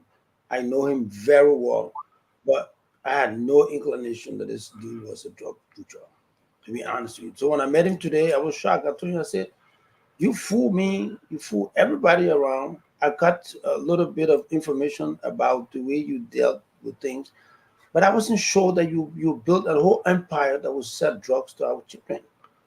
And then he kept denying and putting up all kinds of things. I was shocked to see that they call him Original Japan. Yes, that's the name I know. And to see that he would go down this way to be selling drugs to the whole house, the whole compound. Everywhere we went today, we had to pick up drugs from there. And he stayed denying, trying to prove himself to me that he's not what the people think him to be, which is a lie. I know I was there. I saw everything that happened. I was shocked.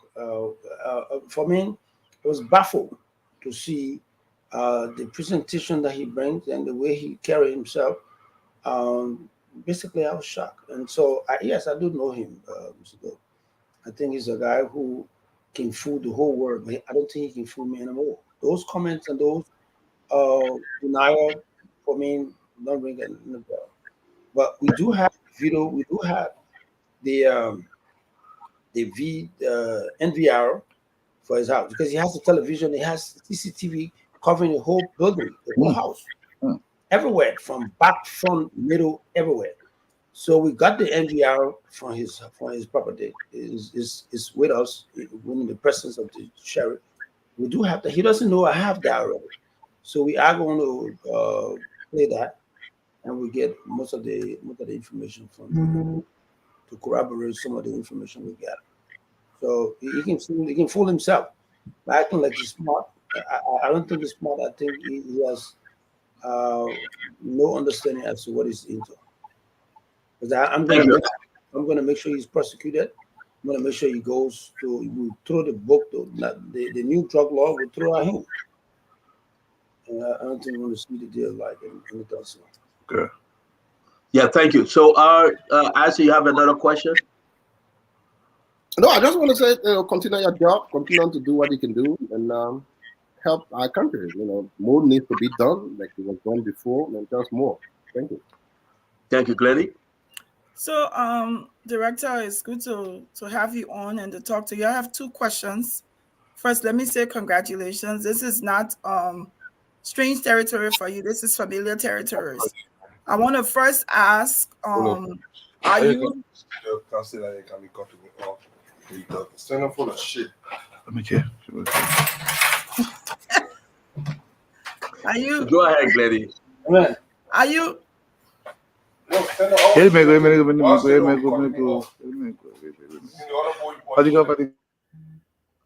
Glennie. Are you Director, are you planning on doing any immediate training? Because as I was able to look at some of the videos today, and as I observed the way they were handling the drug, I know it's crunch time, so you're trying to do all you can, but I think it would be beneficial if you're planning to do any immediate training on how they're going to handle these things, because also if they don't have gloves on, they don't have the proper clothing on, that's also incriminating themselves. So I want to know first if you're planning on doing that. Yeah, again, that is a very good question, and I try to to actually integrate that to the folks to go there. Let them know that look, we have the chain of custody. We have to maintain the chain of custody. We have to change. We have to now protect the FOC in a way, a manner that will have every site it's going to work. And that was one of the reasons why I was there. They personally doing something because I want to make sure we protect that. We find a way where we do secure the privacy and getting the cost the bystander away from the drugs.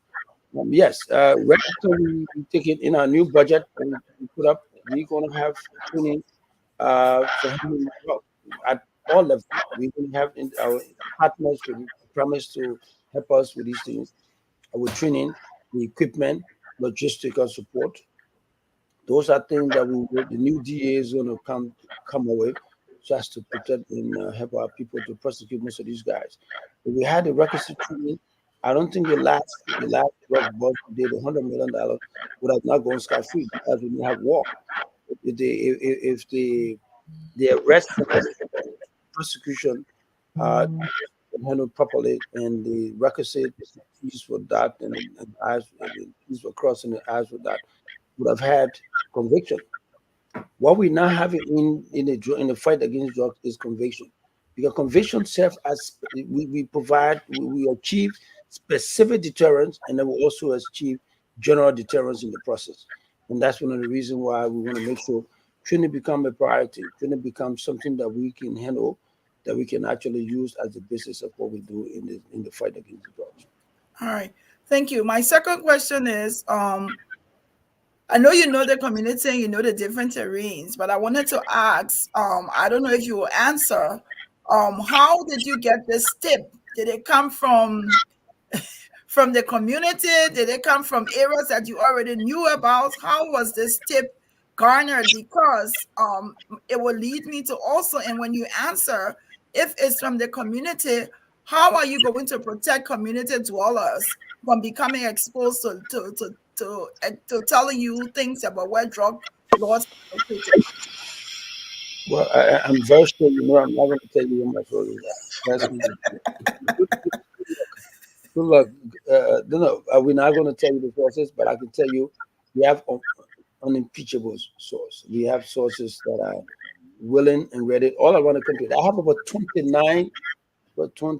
Okay, today we have 28 leads, 28 hardcore, factual drug pusher in the country that we distinguish them from the type of drugs that they are dealing with. We have guys that are dealing in Commodore. Among those drugs, we saw today Tramadol were part of it. This guy is all-purpose dealer. He deals Tramadol, he deals in coach, he deals in cocaine, he deals in heroin. So, but we have guys that of the 28 balanced list of people we have guys that specifically deals in Tramadol. They don't do any other thing with Tramadol. You have guys that did it in coke, but the coke guys are guys who dealing with the high class guys who are in various agency, the white collar guys, foreigners to be specific. And then we have guys that deal with marijuana.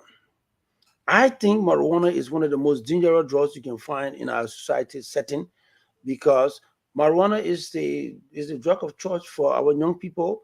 It was the first time the guys come into the drug use, they will use marijuana. Then they start to gravitate towards the hard drugs. So I want to just cut off the marijuana use first and foremost, let it go off.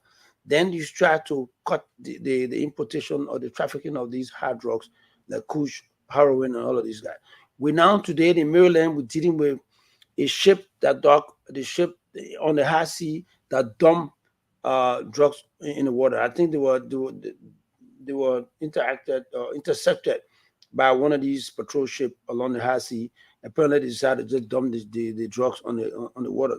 Those drugs are washing off on the shore of Maryland and other places. We have that problem as well. We don't have the logistical support.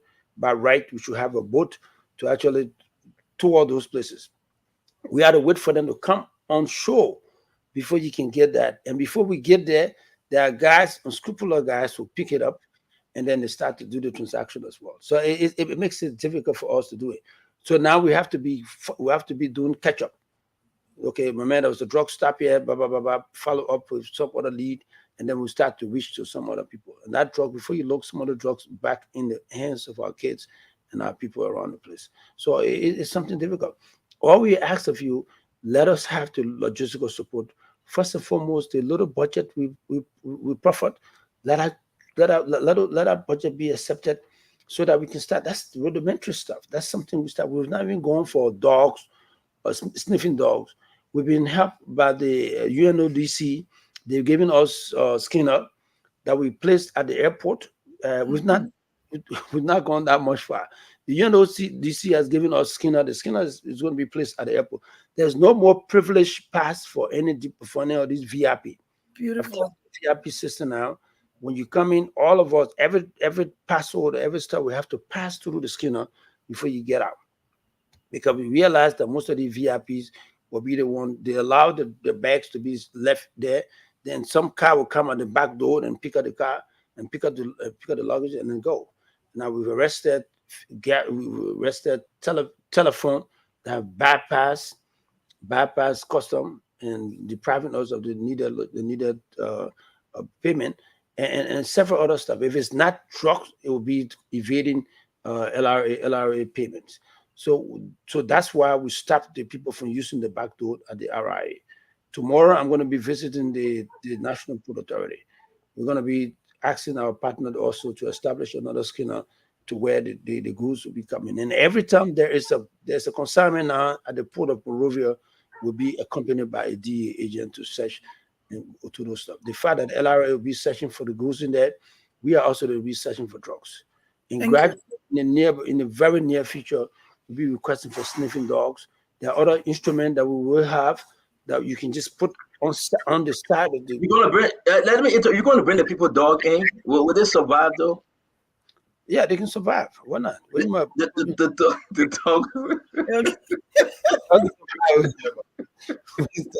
dogs. Who gonna be aside with the dog? No, man. No, I just play. Listen, let me bring in Remy Great, and then I will ask my question because this is a big conversation tonight. A lot of folks following us. A lot of folks going to follow through with this conversation, believing that there's a new day for Liberia. A new sheriff is in town. We saw the other day that Conor Gray people were shaving their hair. Folks on the street that doing drugs, they gave me a free haircut. A good initiative. But then what happened? Talk to us, Conor Gray. Your question. Of course, AB is my friend. So yes, what I can say is this is a big warfare. The little guys, the low-hanging fruits are the one appearing on camera right now. You and I know that there are some kingpins and big guys who are behind this. You are stepping on toes. Trust me, it's a challenge. So you being the general for that, ready for that war. It's not a small war. But drug situation is a very serious calamity to humanity. In Kuala Lumpur, those guys that were shown on TV today, they would have found their way in a special court for drugs. And if they were found guilty, they'll be executed. I mean, I hate to make that kind of statement, but that's how serious some state can take the drug issue because it brings down an entire country to its knees. When we look at the way people have been free to enter our country, way back from the 90s, this thing is bigger than you can ever imagine. And I know right now you are in the mouth of every kingpin. My prayer for you is that the issue about logistic is one that you can put on government because this is an international warfare. There are so many folks that will be ready to sponsor the process. You and I have spoken about some of the ways we can go about that. And those are the ones we'll be going for on the table because you're not only talking about smoking dogs, you're talking about bringing in even helicopter, infrareds, folks that are trained to even sight situations far from even when before they get to our border. We have to get this from the source. I heard lots of people with accent. I used to call one of our West African neighbors, but I hear people with all kinds of accents, and that tells you that this is an international crime. And you being a law enforcement guy, I can't even show you how to go about Interpol. But I want to, commend you for starting this way. Um, but again, Lenny made a point about training. I think some of those guys from the command level, even the police, national police training facilities. Some of those guys are still around there. If you need some help, I can point finger to some of those that will help you train people. You need a robust physical training as well, just a military like training, because you're going to be facing some. Imagine they'll come, they'll put up resistance. My brother, I just want to thank you for putting your life on the line. We pray that you escape this. We've spoken. Those sources where you get support from. You have to go to them and bring the look. We have to build facilities around the country where we can rehabilitate some of these people, and that could be one of the biggest contribution to humanity. Let's build those facilities where we can bring people on board, cleanse them, and then put them as some of our informants in the street that will show us how to end this menace. That's all I have to say. I have no questions for you. Thank you. Go ahead, Obi. Thank you very much. Renee, I'm still waiting for your contribution. We spoke about whatever you bring on board because I know what you have. Your pedigree is high on my agenda. So we'll still look up to you. We've sent out our hands around the state, guys that went to school, us guys that we know their capability, their ability to come and contribute. Yesterday, day before yesterday, we had gone with the President Task Force member to the rehabilitation center that we're trying to formulate, the one at Bentor. We're now creating the reason why we've not been busting ghettos around the country because we don't know. We want to catch you guys. These guys were dealers. Okay, they're not part of our rehabilitation process. They don't take the drugs. You see all of them looking strong and healthy. Now, my concentration is we started to look at the importation. Those guys that bring in the drugs, the trafficker. We try to cut the transportation, the trafficking of the first. But we have to do it simultaneously because the guys are dying. The guys are going on the streets. You go to the ghettos, go to Center Street, you go to Zimbabwe, go to all these places, crowded area. I don't know whether you guys got the video. I posted a video the other time. You have 200 plus people coming from a space in the size of this room. They all live there. They don't care because they're under the influence of drugs. These are children. These are women, pregnant women living there. So what my idea is to get you guys who are now victim, get them into rehabilitation. From there, they go through the process of detox first. Then they have been rehabilitated. Then you give them life skill training at the end of the day. That means you got multi-sector approach towards it. You got the commerce ministry will be there to give them job at a little date when the training is done. You got the Ministry of Health, they will be doing the detoxing. You got the Ministry of Youth and Sport, we're using the facility. Then they have the training center in Bentor. So all of these ideas will have to be placed together to actually achieve the objective that is being sought right now. And so at the end of the day, we will be going all out to get those folks. But the focus that we have right now is to go after the guys that are peddling it, the guys that are selling, the guys that are bringing it. We've arrested drugs from the Cape Mon, from the Sierra Leonean border, a country that believes to be the origin of the Kush menace. We've had people dead. I'm on my way to go to Sierra Leone very shortly to go and interact with my counterpart there. So has to start to arrange. We're trying to arrange a Mana River conference of all of these countries, Guinea, Liberia, and Sierra Leone.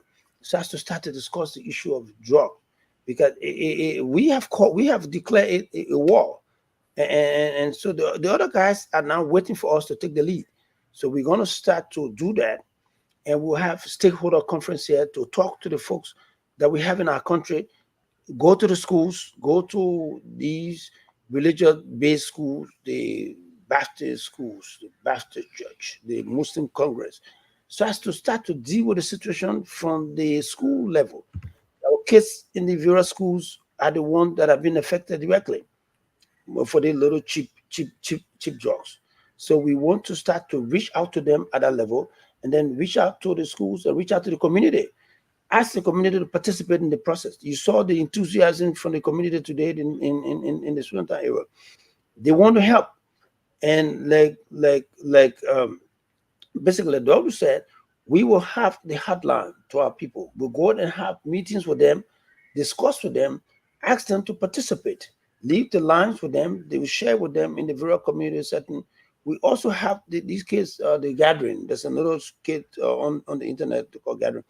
We'll talk to them. We've co-opted some of that people to come and participate in the broadcast system, so they reach out to a broader and wider sector of our community.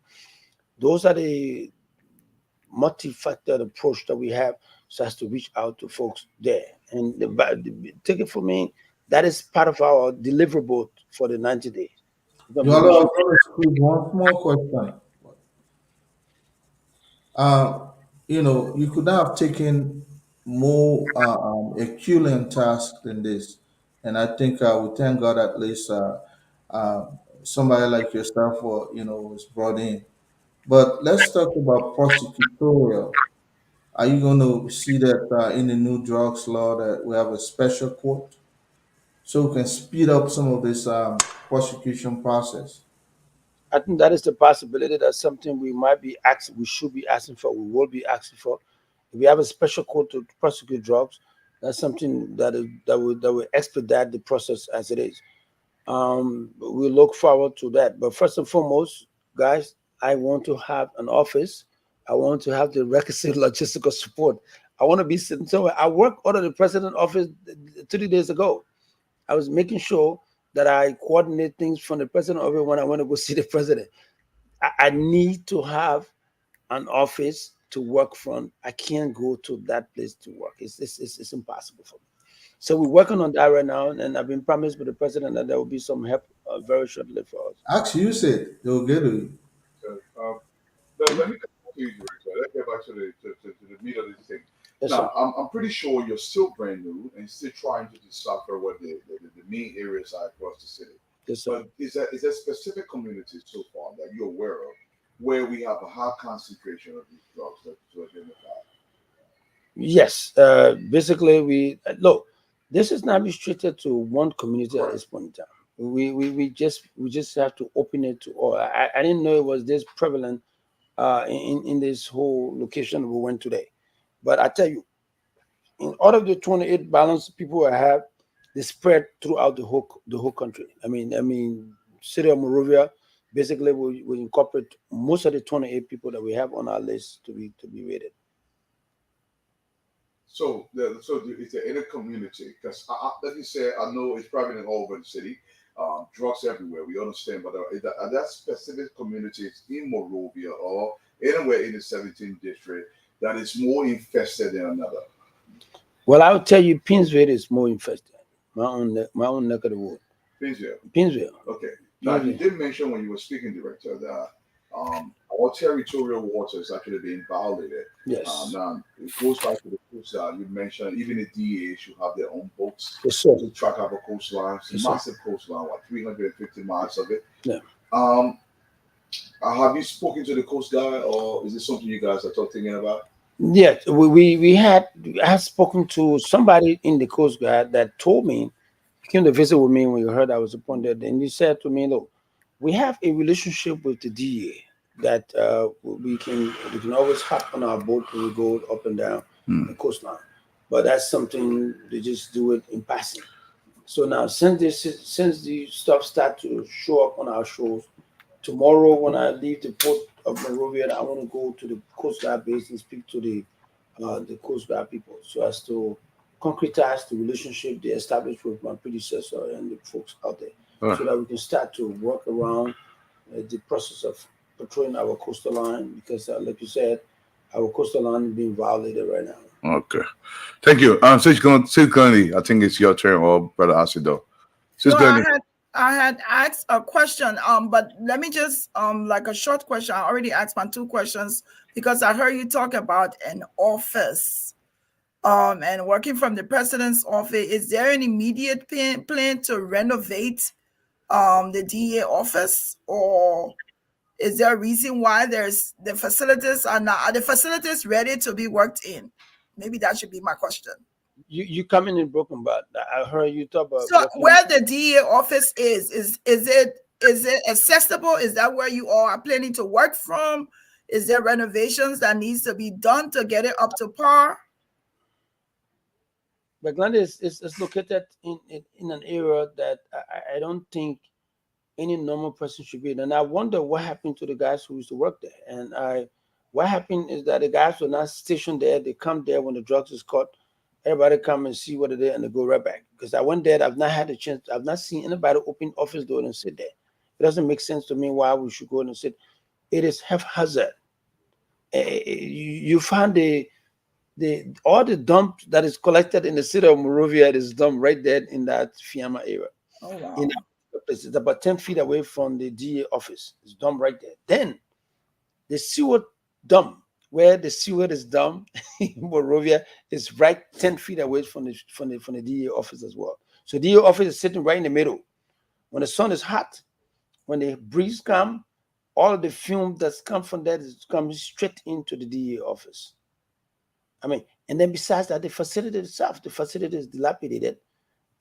Everything is broken in there. There's the floor. They don't have a toilet, a place for the suspect to use. Now, there was a video we did yesterday, and I probably sent the video to you guys so you can see it. At night, when the guys have closed their offices, they're going home, and the guys want to use the bathroom, they got to bring them outside to open the manhole. The guy will use the bathroom right there. That's how deployed it is, and it is a violation of the suspect's right. That's a human right violation. I don't want to contribute to that. And so, and then in the cell that is created for these guys, they don't have fitting bathroom for the women and the men. I'm not contributing to that. So I'm not going to be in there for somebody can take my picture. They say, "Oh, if you come over here and you." No, I'm not contributing that. Put a caveat. I'm not there. I don't want to be there, and I've requested to be removed so as to provide a decent place while we enforce the law. It has to be done within the confines of the law. We have to protect and secure the people's right to privacy. Thank you. I think Isaac, if you have another question. Well, nothing much. Nothing really much more to say. I've not. The only concern I'm having is the issue of the office space spoken of by the DEA boss here. I've not been there though. I've not been there during the time. But are you saying it's not a place people can work from? And the guys who were there before, I'm not getting that. I want you to be clear on it so that some of us can reach out to them and ask them how they were working from there. Because we know government with it, and I'm saying to more on that. The DA office, as it is right now, is not a decent place to work. And the Spoon Network and the folks from the press, they've gone there, they've seen it. It's not secret. It's not going to be something that Spoon can send our people there tomorrow. I want you to send your people and look at the building, and look at the proximity in which this place is located. And again, much has been done about it. I raised it up to the executive mansion. I raised it up to the House in my confirmation hearing. I raised it up. Today, I raised it to the legislative caucus of the Grand Judah. They've all heard it. And so I'm sure the president is doing something about it ASAP because he expressed his own dismay about the location and things like that. So we're working on that as soon as possible. And so it's not any hidden facts. Those are facts that we can say it on radio. Mr. Doe, I will invite you there tomorrow. You can come and see the place. I might not spend more than 20 minutes there, but I will let you come and see it, or maybe I'll remain and then you look at it. Since you're in Morovia, I would gladly want you to come and see it. Um, can I chime in a little bit? Ibi, I think last week I sent you something ever since, but I just wanted you to acknowledge it, and then we'll go from there. But if you look at the current NSA building, the new structure, the new facility, it's a donor erected facility. I would say DEA operations should be removed from a major urban area and recuse into central Liberia, a place like Marshall. It could be even Kakata. It could be anywhere, but it should be a multifaceted facility that will look at even forensic. You have to have a forensic unit so that you'll be able to effect prosecution to the extent. But my suggestion to you is that you reach out outside of our government circle to be able to make this international crisis. And if some of us will be rendering help to you, those are the areas we'll be looking into, because this is an international crisis. It has to be handled. We're talking about humanitarian, how prisoners are handled and all of those, or suspects are handled. And these are all international. Interpol and all of these agencies should be coordinated. Um, through to get this menace out of our back. But this is a bigger job than you can ever imagine. I just want to urge you to look at it from that perspective. Thank you very much, and I do agree with you. Tomorrow, I'm having another meeting with the UNODC, the UN arm responsible for drugs. We'll be having a meeting at I think it's 9 o'clock. We'll have another meeting to be looking at the projects that they've undertaken, and I want to appeal to them to actually adjust that project arrangement so we can include some of the immediate logistical support there. And we're also responding to the British ambassador. We will be calling on the British embassy to actually have another sit down with them. We also called the U.S. embassy to actually have another sit down with them. The international community as a whole, the European Union, we are going to reach out to the folks there because, like you said, it is an international crime. It's something that will not affect Liberia alone, and because we are all intertwined, one way or the other. If we got airplane flying, we got boats going, ship going, we have to address it with that unified approach. And our approach has to be holistic, to including all of the factors that contribute towards this process.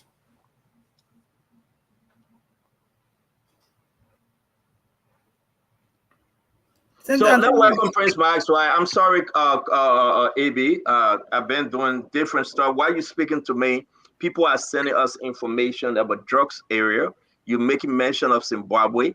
You're making mention of the ghetto up for Rabofi Highway, ERW Junction, somewhere in Painesville, all these different places. Let me ask you, how you intend with less resources, or less manpower? You talk about you going to Sierra Leone. You don't have a immigration bus yet, and all these different things, man. Where are you coming from? This is huge. This is big. Now, so I want to ask you. Conor Gray make mention of the key players, the key players, the key players of those that are coming today to say that they're bringing drugs in the country. We talk about the big shots. What are your plans to help save the folks, the student on the school campus that are doing drugs? I mean, what are some of your plans? Can you tell Liberians tonight? The line is a little breaking. Let me see. Can you hear me now? Can you hear me? Well, the guy is working on it. The technician is working on my TV right now. Okay. So just hold a little bit. All right. So, folks, as you can see, we have AB Kroma LD, a buzz in studio concerning this huge burst today. I think it was big. My Prince, I mean, understand where are we today? Can you hear me, AB? Yeah, I mean a little bit. You talk about the junction and I'm talking about the different drugs area. And now I finally ask the question on the school campus, university, college campuses here and there. What are your plans to help and root those things out? well, the university campus is another era. Is another dimension that we will use other means to get to. Those are grown up people who basically will need a different approach to get to them. But the schools, the elementary school, the junior high, and high school, those are areas that we will be reaching out to as soon as possible. Like I said, to reach out to those religious-based institutions as well, and the public schools. And sooner or later, we'll be asking the Ministry of Education to use drug tests as a prerequisite for admission to Vera High School, so that they know that without passing through the drug test and with the provision that there will be a random drug test, as we're going to be doing to the Vera ministries and agencies as well. So it is something that you coming over. It is something that we will be reaching out to as soon as possible, because we think this is not just restricted to the few of us. It's restricted to is actually crossing the whole country, and that's something we hope to agenda at the soonest possible time. So Abby, just a question though. Those are selling the drugs.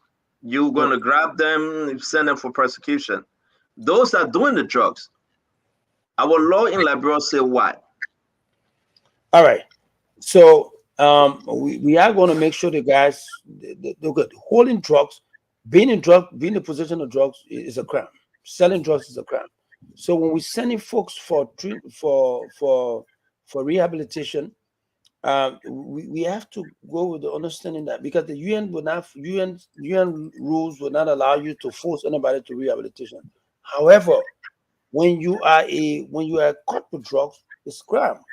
So we will put you, and then we have two type of clients. We have the judicial client, we have the regular client. The judicial client are guys these guys today, they are judicial client. They don't have to go through no rehabilitation. They just go through straight to jail through the criminal justice system. But there are guys who are regular client who are victim. They have to go through the rehabilitation center, and then so that they can go through detox and all the 9 years free of charge on government account. Let me understand before Prince myself, before you come, I beg you. I say I'm yet to understand what you are saying concerning those that are doing the drugs, AB. Is it a crime if you walk down the street and you see me smoking or weed? I will arrest you. So it's a crime that I'm smoking weed and you arrest me. It's a crime. Okay. Possess drugs. Okay, so you're going to arrest me for the sake of our folks out there. Then what? Take me to court, put me in jail? Can I file a bond? When you're arrested, you are prosecuted. You are processed, as we're doing to the guys tonight. Once you are processed, you'll be sent to. You'll be put in the presence of a magistrate court. The magistrate is a court of non-record, and then you'll be sent. You will now be first. Will read you your rights.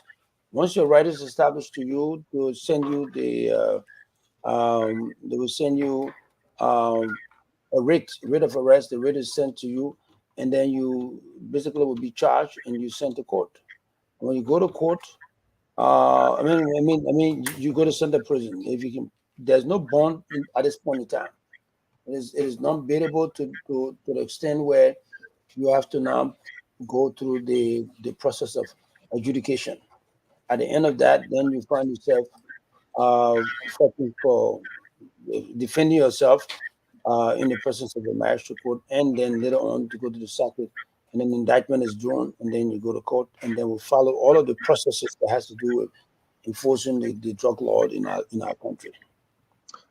Thank you very much. It seems to be that we are not seeing you on video. I hope, Dama, are you working on it? Yeah, they're working on it right now. Yes, sir, thank you. Let me bring in Maxwell, because folks need to understand how this work, AB. So let me bring in Maxwell. Maxwell? Yay.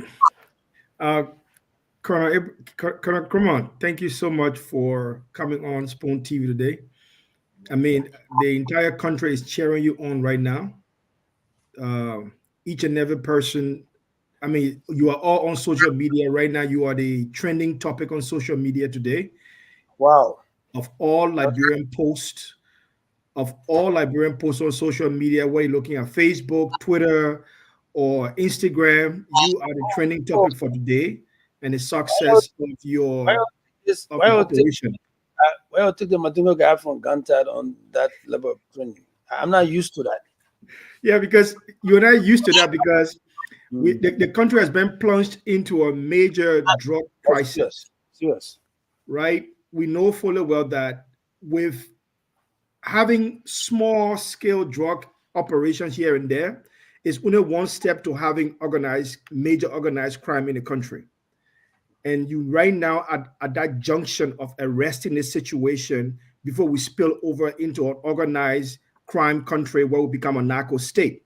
So that's the one thing, right? But there are just few questions I would like to ask you on in terms of your operation. Like, for example, one of my questions would be like, how do you ensure that drug operations are conducted in a manner that respects civil liberties and human rights? Could you just answer that? Just so you know, Prince, I'm a great fan of yours. And thank you. Let me say that, clear that out of the way first. But the issue of the rights of the suspect is something that we hold very dearly, because one of the main reasons we actually going through the issue of the court, the issue of getting the sheriff and all of these things and reading the people's rights to them, is to make sure to follow this process of due process. We have to follow due process and then respecting their rights in that process. That's one of the reasons why I front on the issue at the old DA office. You have to respect the suspect. While they are in your holding cell, they have to be respected. And nobody is doing anything crazy to them, making sure they are respected in the process of processing them. So when they are processed and then making sure, allowing our people to follow the chain of custody. When you follow the chain of custody, follow the chain of custody is not just the process, it's not just the product, it's the guys that you have there. How you answer question, you get in the 5W and 1H in our own investigative techniques. You allow them to express themselves. They don't want to speak, they don't speak. They want to speak to a lawyer, fine. They're not forced to live within that. So these are processes that we follow so as to respect that right. The fundamental human right is very important in an investigating setting. From the time of arrest to the time of prosecution, the rights will have to all be protected and secure. Okay, thank you, sir. This is my last question to you.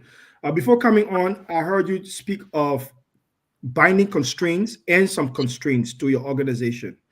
And we know that you do have binding constraints in terms of funding, mobility, logistics, manpower, capacity, many of those things you have that. And as you said, you are trying to rebrand the LDEA and reinsert their authority in Liberia relative to organized crime in terms of drugs and everything.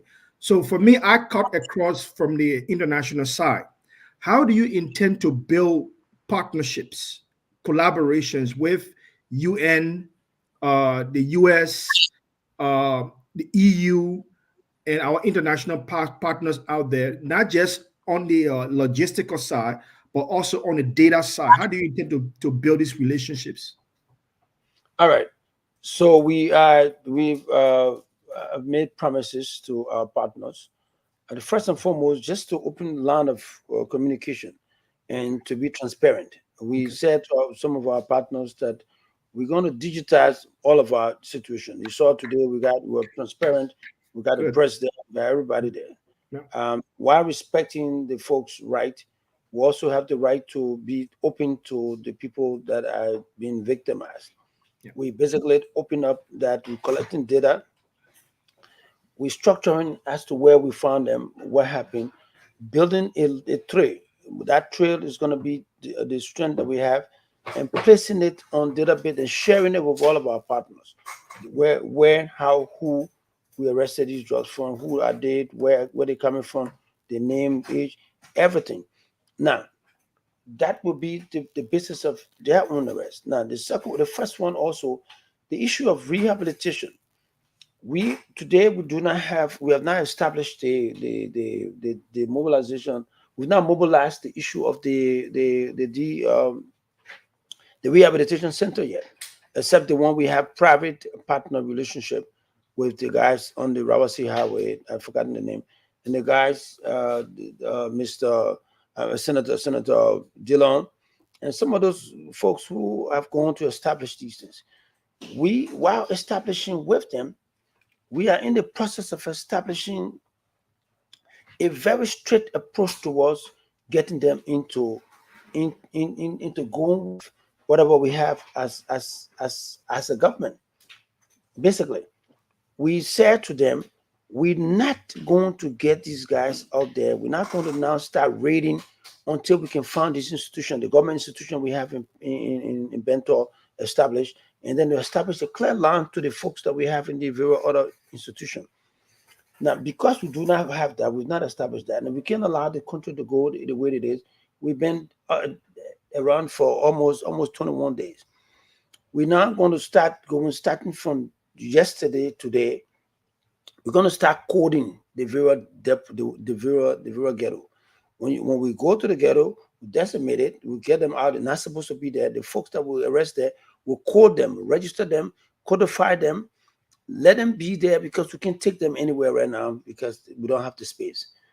When they are codified, they have the code there to put them in our database. Then when this process is done, we come back to them, we observe them and get them into training, into treatment. And at the end of the day, they'll always be in our database from that instant to the day and time they're coming back. To 4, 5, 6, 7, 8 months from now, we'll follow their progress they made in all of these training institutions, and they come back, and then we have a different society. Our role here is to transform our country in a way that it hasn't been done before, because these minutes were plunged upon us. And at the end of the day, we have to fight it with the teeth of all of us. Lastly, for me, where do you think your ministry, your agency, can work directly with the Ministry of Foreign Affairs to help beef up the intra-ministerial relationship? Where do you think your relationship will be much more important to that of the Ministry of Foreign Affairs? Well, with the Ministry of Foreign Affairs, the Dorian of the cabinet, basically we're finding a way to get to them. We're now going to be hosting a Manariwa conference where we include Guinea, Liberia, and Sierra Leone. Now, we need the foreign affairs to actually spearhead that as we go through. We will basically we basically go to our partners, our friendly partner, the U.S. government. The U.S. government is they have all of the trainings, all of the logistical arrangement. The INL is the guy responsible. Those are the guys responsible for police and all of these arrangements. We'll be calling on them very shortly, so as to lend us their expertise.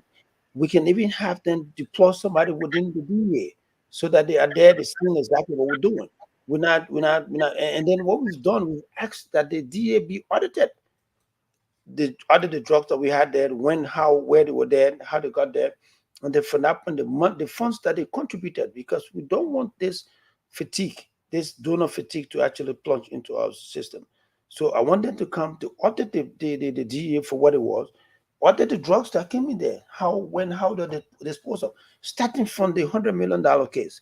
We want to make sure, while we are aware that the processes that led to these things was something that can be corrected, we start to correct them.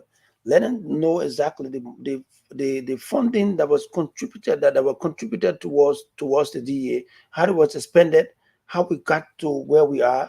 We want that to be audited, and then we also ask the UNODC is also contributing towards our effort to a large extent by giving us a scanner, but also helping us. Tomorrow, I'm having a meeting with the UNODC, and the day after or so, we'll be having a meeting with the British government, the British Embassy. Those are steps that we're taking to open up the partnership at that level. And through the foreign ministry, we start to reach out most of these places so that we can have an open. Because like Remy said, this is not a Liberia problem alone. This is a problem that is across our border and across our center. So we will need an international approach towards it. And the folks from the U.S. Embassy have committed themselves. They promise to be of help. The British, I'm sure, they're all standing to help. And we are prepared to stretch our hands to all of them. And then our government must come and look at us as a national institution so as to help us to move and make progress. Thank you very much. I appreciate it. Thank you, sir. But Master, I know you're not leaving because Master got to bring the foreign service question. And that's what I like about this ambassador. He got always. Always. I knew he was keeping them for last. The man is a I don't even know how to describe him. Well, before Glennie come in, though, maybe a lot of folks really want to know. There will be a lot of arrests. Seriously. Because if you said I was sitting in my corner right in Point 4, I ain't even going to Zimbabwe, but I just right Point 4 across the street, smoking my little joint. You say you arrest me. Yes. Is there any quantity? Can you say because it's 1, 2, 3 small, so therefore I want you to really help Liberians understand today. Once you see me smoking, how small it is that you will let me go. If you are caught with drugs, you'll be arrested. That's the law. That's not A.B. Krumah saying. That's what the law says. That's what the drug law says. It's not me. And another part of this drug law is that there's a forfeiture law, forfeiture component, where when you are caught, the drugs is caught in your house, like we did today with this young man. When he's convicted, he's prosecuted. That particular house will go through forfeiture arrangement.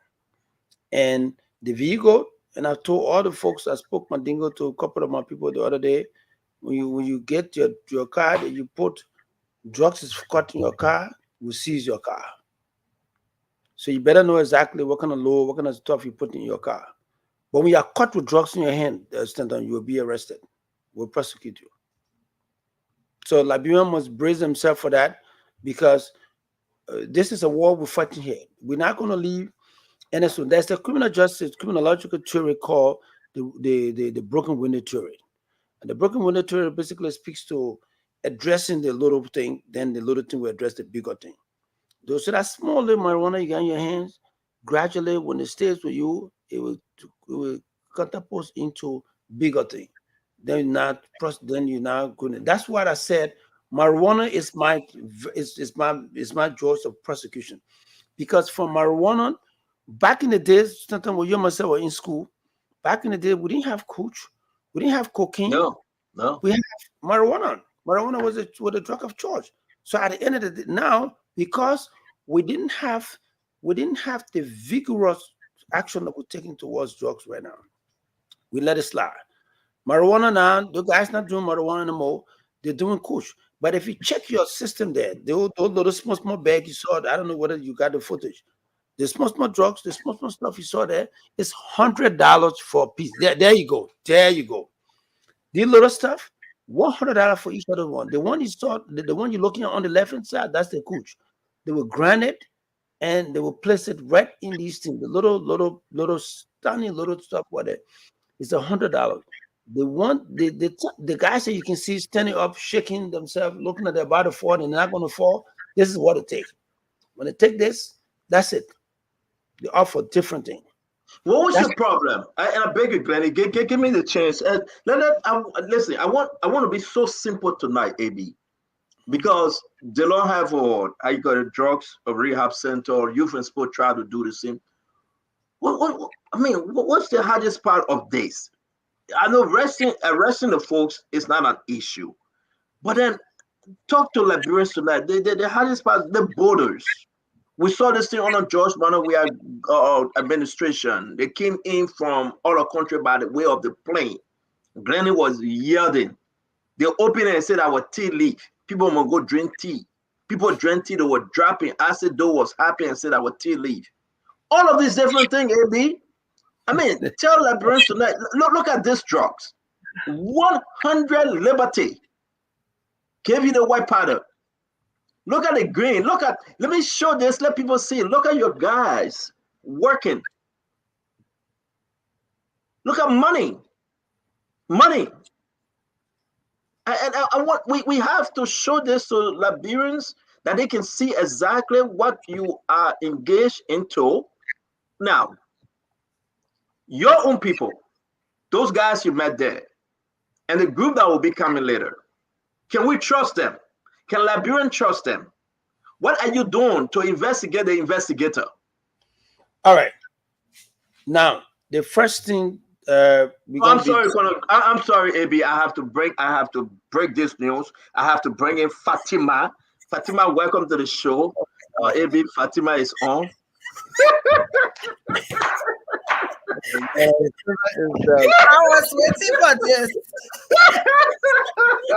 AB, welcome to the show. I will decrease and elevate. I will put Fatima right by you. No wonder why he left the queen. That's why he left. He liked cheese. I will put Fatima right by you. Because... Okay. No. Go ahead, please. I beg you, don't be distracted. Please answer our question, please. No, you took me off. Basically, I was talking about what your question again?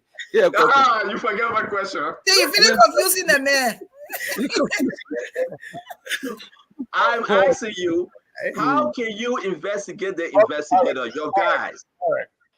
Look, our intention is to make sure. You took that question from my mom, man.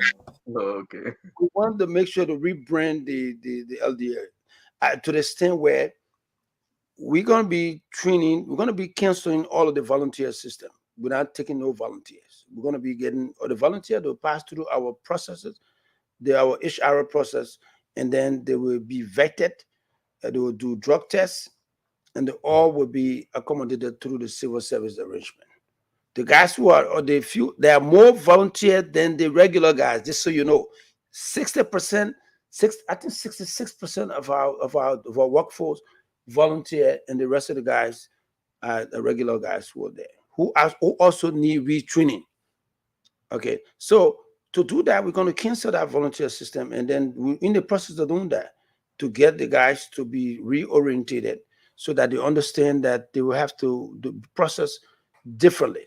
So at the end of the day, we now have a process of a group of guys who are trained, who are conscientized, who will go through psychological training as well before we can even give them weapons.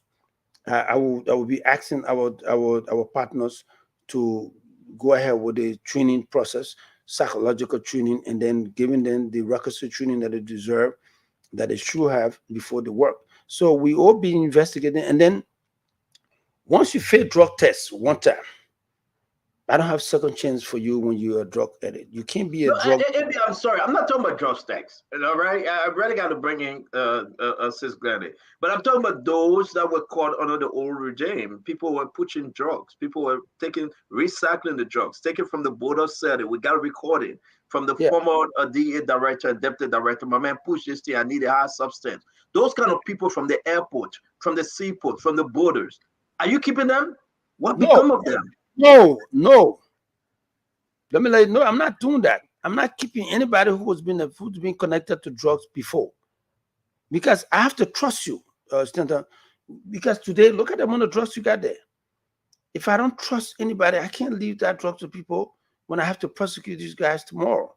So if you are a drug addict, if you're somebody who's doing drugs, why would I want to keep you around with these things? With all of the explanation you gave me, it doesn't hold water for me. You know me. When it comes to prosecuting, when it comes to violating the law, when it comes to following the orders and the details of the law, we follow it to the letter. That's why I'm not loved in most quarters around here. But that's fine. That's what I like. But at the end of the day, we're not going to allow those guys in the process, in our confines. Because once you do that, you'll be defeating the purpose that you have. And we're not going to allow that to happen at this point. That's not the enormity of the problem we have right now. Thank you, Sis Granny. I'm a parent that going through this process myself. So I've asked questions before, but my last question will be, you could go into a drug bust and find a lot of civilians there who may be very high, and you could walk upon or stumble upon epidemic where you have more than 5 people who could be unconscious, or who could be so high that they're not coherent. Is there any plan? What plan do you have if you were to do a drug bust and find out that there are people there who need immediate medical attention? What would happen? We'll call the Ministry of Health right away. We'll call the hospital. We'll get the emergency to get them into a hospital setting. And there are places where you go to. We've found back in the time we go, the guys withdrawing, the guys having withdrawal. Withdrawal can kill. When the guy is going through the withdrawal and he's not properly treated, they can kill him. He's not doing drugs. He's just not doing drugs anymore. So the process of detox and the rehabilitation center, they will have. There's a tablet now that is just invented. The CDC that's working on it. I think it's GMIT, GT-MIT or something like that. I mean, I don't have the actual acronym right now. But that drugs is a magical drugs. When you go off, they give you that drugs and you come back up. And there are issues and there are medication that they gave you when you're doing the withdrawal, when you're leaving the drugstore, you go to the rehabilitation center, they will give you gradually while you're getting away from drugs so as to help you to recuperate in a very timely manner. We are working on all of those arrangements. For us, for me and my team, this is not a process of quick fix. The situation is damaged. We're going to do our best with the little education we have. We're going to be asking guys who are schooled in these processes to also help us to get this process done. I'm an enforcement agent. I'm not a psychologist. I'm not a doctor, but I'm an enforcement officer. And I brought in a lawyer as the deputy director for administration, and I brought in a technical guy who is schooled in treatment and other stuff as in guy, who's going to deal with most of the process. And we're going to be combining this process together so as to allow you guys, so as to have some holistic approach towards the process of enforcing drug laws. All right, thank you. Again, want to say thank you because with the experience and the guys you have brought on board, like Fadika, and the rest of the team, I think if you put your team together correctly, people beginning to trust in your ability to deliver Liberia. And a lot of people, a lot of good things coming from Fadika saying that he worked in the system here and he will continue to do better as we move on. I mean, working alongside with you as director for LDEA. Fatima, do you have a question? Yes, I do. I saw you today as my children's daddy, and I was super proud because. But why you bending your head down? And why you want Fatima go ahead, honey? I was actually super proud of him because since I was young and I met this dude, his only job and the only thing he ever wanted was to reform and restructure the police force. Is that a picture? Is that young boy picture? Fatima. No, that picture of L.U. Tom back in them days when he was that one of the picture I carry you local. Yeah, it's terrible. But honestly, I was sleeping this morning when everybody was calling me and telling me, "Fatih, you gotta wake up, come see AB." But it was not a surprise to me because when I was married to him and we were young, his only job when we came to America, all he used to tell me when we were laying in the bed was, "Fatu." Wow, we talking about drug story, yo. We talking about long story. Fatu, I gotta go return. I beg you. Without all just friends, I beg you. You waited there, so I said, "Not grieving my niece," and you call me here. His only wish. That's just say you have a wife, so you know. He got a wife. Y'all know AB has a wife, and y'all know Fatu don't want AB. But anyway, he's my children's father, and I'm super proud of what he does. He has a passion to change Liberia. He for the last 6 years, I watched him. He was just struggling because the people that like gossip. Look at all the messages going. I know all the messages going because Fatu and AB. Man, y'all wait. Let me talk. The fact is that you watch someone that you've lived your life with, and you know their ability, and you are able to stand and praise them. This is where it is. He's the father. He is the father to my children. I respect him for that. I know his potential. I know what he's able to do. I've watched his whole life. This is all he ever wanted, and I'm proud of him. And I'm proud to say my kids are also proud. That doesn't negate the fact that he's a married man and he's here. He has a wife, and I'm doing my own thing. But yes, I'm proud of him. Thank you.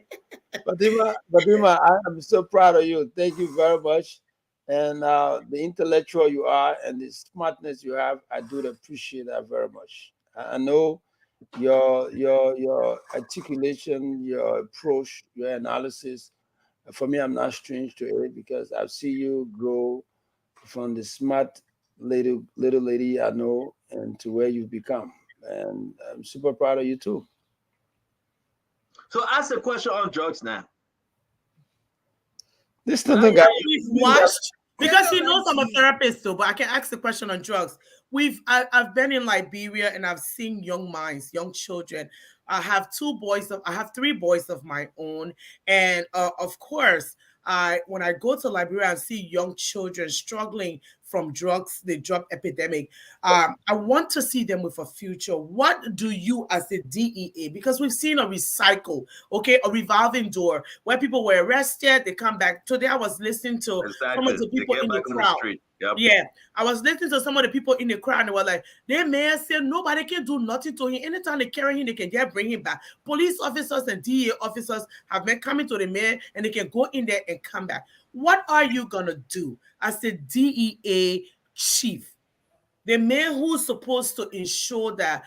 I mean, I know drugs will not be eradicated, but we want it to be at a very bare minimum. What are you going to do to safeguard our children? Make sure that those who are using do not go to jail, but go to rehab centers, and make sure that those who are actually the main dealers are arrested, they are prosecuted, and face the full weight of the law. Well, everything I have in every bone in me, everything bone in me, I'm going to put up for this particular job. I can assure you, Fatima and the rest of the panelists, that this is a job that I am putting all my life to. Fatima, you know personally what I got personal situation with this process, and I'm going to do all I can, everything I can to make sure that we fight and win this war. This is a war that I want to fight, and I want to win it with flying colors. I can assure you, the folks out that doing these drugs, they are coward. The guys that are dealing these drugs, they coward. The guys you saw today, they can't even look at people's faces. They coward. The other guy is just lying. He's just lying to stay face. He's a coward. All of them. So if a guy like me with a gun on my side and I meet a coward like that who's afraid of his own shadow, who's using drug, who own their businesses to inundate our kids and our community with drugs, I can assure you we will defeat them. We will arrest them, we'll defeat them, we'll prosecute them, we'll send them to jail for life. And the property is involved, we will seize the property, we'll put the property at the disposal of the state because they do not Is it belong. legal though? Can you help Liberia understand this? You're going to seize the property, the cars, the homes, everything? Yes, sir. That's the law. That's Wow. that's not me. That's what the law says. Yes, that's the forfeiture law. The forfeiture component of the drug law says that when the drugs is there, we'll pass through the right channel and get you forfeit. And then when we arrest you on government land, when you build your house on government land, and some of the government places to give people to build, if we find drugs in there, we'll kick you out. You don't have any more right to be there. Oh wow. So we're gonna win this war with these little stuff that we have. If the folks they do not want to give up their rights to have a family, to have a home, they will compose themselves, and we'll find a process where people will start to look at themselves differently. The arrest today is going to send 2 things. It's going to send out the specific deterrence that we establish for them, and then in that specific deterrent, there will be something called the general deterrence.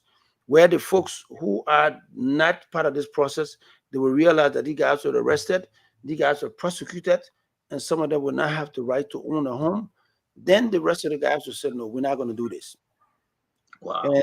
And you see the guys on the street, most of them now, they're just beside themselves. They're not cutting their hair, putting new t-shirt on, and those are victims. I'm not worried about them because I can grab them and send them let go to rehab.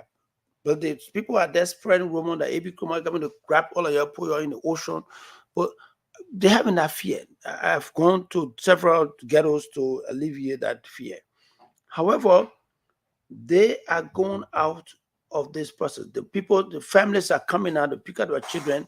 The children are going home. There's a lady who I met at the court the other day, yesterday, actually, matter of fact, and she was very grateful to us. They said, thank you, because my daughter is back home. Matter of fact, she cooked dinner for us last night. That was a proud moment for me, for folks to that. Now, the family members who have to go back on the street and get their kids, because most of the kids are pushed out of the homes because they stole the food on the table, and because they stole from the mom, they stole from the dad. So they put them outside. And then once they are outside of the home, they will meet new family, they'll make new friends. And those friends will give them a joint to smoke. After the joint is dead, after the joint, then they go to the kush. Kush is the next thing. It used to take too long for the guys to do opium, to do marijuana, and then before they gravitate towards the hard drugs. But right now, kush is so cheap, it's cheaper than marijuana. So once the guy's out there, the mom is not there, nobody's there, they're there with different family, they stay in this ghetto, and then they push to them, and that's it, is hook. And the guy is now back to doing drugs at that level. So those are some of the issues that we are addressing, and I think it is working. Most families now, everybody loves their kids. There's nobody no way to throw a bad child. People want to go back and get their kids, come back home, and you can be fine. And the guys are going back home. Some are going back home. The ones that you find out there, those are the ones that were pushed out to now do prostitution and other stuff for their family. They're not going back home anytime soon. But they are hooked up on drugs. They're pregnant. They got kids dead in the ghetto. So those are the ones that burn my heart to see young children being born in the ghetto. They don't have any home to go to. They don't have any. So even that's why a lot has to happen. That's why when they go to the treatment center, they go through a complete metamorphosis. They find themselves in the home. They're not being treated there. They detox them. Then they follow through to go to a life skill training. From life skill training, they have to be returned to society. Ibi, I'm sorry, Ibi. Let me interrupt you before I bring in Conor Gray. Ibi, this is huge. This is big. You think you have the resources financially? Do you think the government, your budget, you show us a building that look like a trash? You show us a building vehicle all broken down, and you got to get a pickup from Zopeno, bury his pickup. You got men out there on the field. AB, you think the country right now, the government is broke, requesting for 41,300,000. It's like it's hard for them to get it, even if they give it to them. 26 million of that money going to salary. AB, do you think you will have the financial strength to accomplish all this? Talk to us about the money. Then we'll bring in Conor Gray.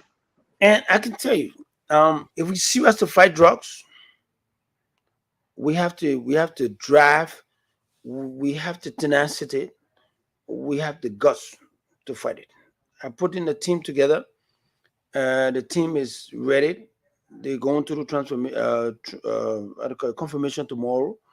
Once they're out of confirmation, I'll be relaxing a little bit, and I get the deputy director for operation and all of his team to get her back on the street. We'll just be coordinating, teleguiding it from afar.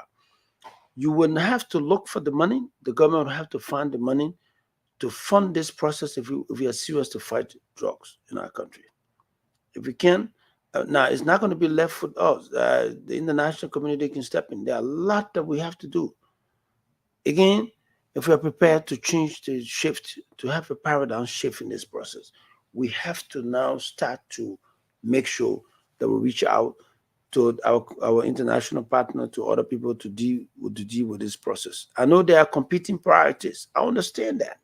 I'm not even debating that. But again, we are in the war. 20% of our citizens affected by drugs. Almost 1 million of our citizens now are under the duress of the drugs. So we have to close our eyes and fight this war with all of what we have. Because Do you know how much your budget? I'm sorry. Do you know how much your budget? my budget? Yeah. $26,210,000. That is from. Do you know how much the budget from the legislature? Is that 26 million a year? No. Yeah, annually. Annually is 26 million. My budget, yes. Okay. Is that sufficient? That's what we have. That's what we can start with right now. We're not including the boat and other stuff that is there. That we can ask partners for that. But this is the bare boom process that we need to start a new DEA to actually function, to actually address these issues. I can promise you on this network, if we get that money and we address some of these issues, the issue of drugs is going to be minimized, if not eradicated, or certain extent. Thank you, AB. Conagray, you're going to ask your question. We got to open the phone line. The people are saying they want to ask a question, they want to talk. So after Conagray, we'll get one question to Glenn and one question to Fatima. Then we'll open the phone line, please. Conagray? And of course, 26 million is a drop in the bucket when you have over 1 million of your citizens languishing. Well, if you do the number, I don't think it's about $100 per person. But the thing about it is, there are other folks. So I'm not too happy when you say those in the street, because there are folks in our graveyards, and we have to respect our dead. They're there because they're where they belong. But when you're alive, you cannot go and impede on the dead. So those are the ones probably I would say you should not ignore, even though when you talk about rehabilitation as well. But I also was not too happy about how you handle Stanton's question about, the enemy within, because when you retain certain people before you go do raids, the information will get out there because there's an insider. And policing, so I don't need to lecture you about how bad cop, situation comes up in this kinds of a moment. Look, there are folks who are embedded within the DA itself who are some of the kingpins that you're probably looking for. So it's the enemy within. My question is, you talk about your team would be confirmed hopefully tomorrow. But also you have to have a skeleton team that you're working with. How did you come up with that group of people that you're working with now, and making sure that this bad cop, bad oranges are not part of that whole gamut? That's a question Stanton was asking. Can't hear you. Believe it or not, that's a struggle. The struggle I'm having right now. I have to trust you guys, and because you can't go do drug boss with volunteer. I think it's illegal. I think if they have a good lawyer, the guys have a good lawyer, they will test the guy that you brought to arrest them were not even DA agent for you to use them as a force to arrest. I mean, if I'm the lawyer, I would do that. So what we did, we preempted that. We brought in guys who could help us to do this. However, I'm an intelligence officer by training. That's what I do for a living. You know that. So we would train few of the guys that there and tell them this is where you're going to do. But the actual intelligence being collected by folks out there.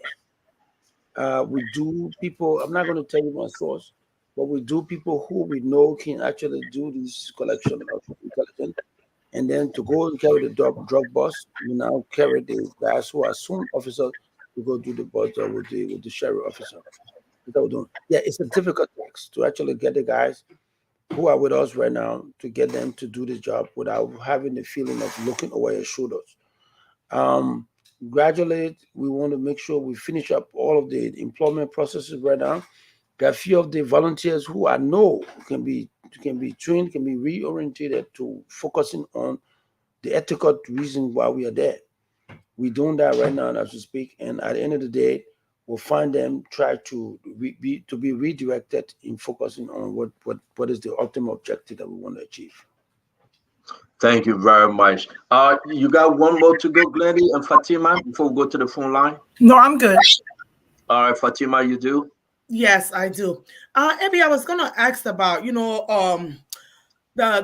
young. Can you please call him Mr. Kurman, please? Mr. Kurman, Mr. Kurman. CEO, you're just terrible. Anyway, I was gonna ask you about, I went to I don't know, Center Street or Central Monrovia, and I saw some of the addicts actually living in the graves. Is there any emergent plan for like a rehab center? I mean, because those people, you don't want it to be a revolving door, because we can't, the war on drugs, it has to be both sides. Well, we have the rehab component, and we also have the, us fighting this drug, because if we're not rehabbing them, it's going to be just like a revolving door back and forth. And that's my first question. The second question is, what about those officials who were part of the old regime, and we know some of them who were actually, I think towards the end, when we're having the election, there was some drug bust that was done at the airport or something. Will there be a follow-up on that to know what happened to that, or is it regime gone, everything in situation? No, the drug that you found, the drug is still in the old DA director's office. Okay. I haven't had any access to the drug. The one that was connected to Finabondo, the one that they said was a T and was Marine Guard and the rest of it, is still there. That's a pending case. We have to do further investigation as to who was culpable, who actually were they connecting people towards that. That is still an ongoing case. The case with $100 million is still an ongoing case. We've had the adjudication process. We're not going to do double jeopardy, but there are people, they are part and parcel. They've got new evidence to actually make sure that we have the case closure by addressing those aspects of it that will have to come to the limelight. So all of those court cases, if I may, we are going to address those court cases. We are going to go with the $100 million case, so as to find the places where we think there is a need to establish some form of deterrent. Because right after the $100 million case, there's another bunch of another drugs that show up too. After that one, so I think the requisite deterrence was not established. So we are going to make sure that we follow up and make sure we get that thing done and once and for all. Let me ask, we're going to go, Nelson, can you come on? Because we got to go to the phone line. But I'll ask this question, AB. The issue remains, though. Are you opening the case again, like the $100 million case? Because the government said, well, the guys, they have to leave, they left. But it remains that they didn't go after the importers of the continuum, those Lebanese guys. Are you going after them? Are you opening the case? Are you making it? I'm not talking about the Finabondo own. Those are home. I'm talking about the big one that came in with that $100 million. A lot of Liberians kind of not, they wasn't too happy though. Are you opening it as a criminal case, or what's the message here for Liberia? We're going after the case in its totality. Holistically, we're not going to touch the one that the case have already ruled on. No. The new evidence that we find, we thought that we have to come to the clear of the judicial process. My judicial people are working on that right now. We are going to come up with those stuff. We'll reach out to you when all of our investigation is done. There might not be need to do it, but we will find out if the research that has been done right now will not produce anything for us to take to court to find. But we'll dive into it, because the guts in me will not allow me to allow that stuff to go free. If I want to fight drugs, all of those that have participated in drug trafficking in our country, we have to be brought to justice, one way or the other. We have to do that, and that is the calling I have, and that's something we have to do to the book. I'll do that for the sake of the folks that are dying. I'll do that for all of the folks that have died from drug addiction, those that are struggling for us right now. We owe them to do that. So we'll try. We'll try our best to make sure that we get those guys prosecuted. We'll bring them to book. We show them this is where you first short of expectation. The court will have to see where it is. Let the prosecutor look at me and say we can't prosecute this because of so. Okay. If anybody who say we cannot do that, you don't give me any justification, you want to nullify prosecute it, you have to show me proof. I'm also a student of law. Okay. So AB, we're going to be going to the phone line. Liberians home and abroad want to ask you a question. But before we do that, it's something we're sharing most of the chat room. One of your guys, Valid Dolly. Let me put a picture up. Is he an employee of LDA? Have you hired him? Vafla Dollar has been very helpful in the process of advancing the cause of the LDA right now. And he will be, we are thinking about hiring him, bringing him on board to help this process. He has talent that we think is very useful to the LDA at this point. He said in on the video today that he's the policy ambassador to you. Is that true? That is what we're thinking of. But have you hired him? Is he the policy advisor to you? Yet we've been told, we gave him comments, and we're trying to find a way to write him a letter making the appointment formal. You can make that appointment, correct? Yes, that is at my purview. Okay, so you are confirming that you hire him to be your policy advisor? Yes. Okay, all right. Thank you very much. At least folks sending me his picture and everything to be very clear on the record. Yeah, I know the guy with the CDC and all of those processes. I know that. I understand it. Let them know that I'm a very good. I have good eyes for talent, and my talent does not restrict me. I mean, my eyes does not restrict me into politics. We had a war going on here. I am not going to be restricted by political inclination to refuse a guy who I think could be of help in this process. So I understand my Unity Party brothers and sisters, they have their own little problem, but with regards to seeing a guy like Vaflin and other guys who, for me, I'm not a politician. I'm a technocrat. And I understand he has his own political boundary. Fatima, the Unity Party people will look at him from a different perspective, but I have a different view to it. Somebody sent me one text today. How dare you do this? How dare you do that? I said, look, take it from me. I need help to fight this war. Any way I can get help, I will go for it. Vafley has talent that we're utilizing. We think he's a good contributor to our processes. We're not going to defy any wisdom, but we are going to give opportunity to brothers and sisters who we think can be a good contributor to our fight. Thank you very much. I mean, Liberians have heard you on this Valley Dollar. A lot of questions were coming my way. I don't know him. Never heard of him.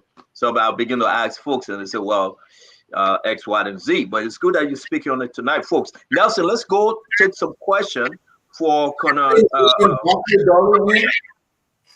What you say? Is he say? Did he say his name is Buffalo Dolly? Yes, sir. Our man Vafley Dolly. Well, is it clear enough from the case at Social Security? Make sure you vet him. Make sure you vet him properly, man. All right, we're going to look at all of those aspects. If you have any information that will not allow us to hire you, let me know. Go ahead. Okay, so we're not again. AB, you just opened it to Liberians home and abroad that you thinking about hiring him to be your policy advisor. A lot of people say you things that they have on him. I'm not playing the politics on the show. I just wanted you to be clear on the record, and you just make a a very clear statement to that effect. So Nelson, let's go to the phone line. Well, I'll let Liberian people ask. Those people that really want to know about this drugs thing. Now we get the drugs chief. They will call him the drugs czar. And let's talk our country. Let me take this one from my end. Folks, the number remains the same. Nelson, please share the number. Please do not post your question to Fatima. The question going to AB, not Fatima, please. This guy. Hello, your name and where you calling from?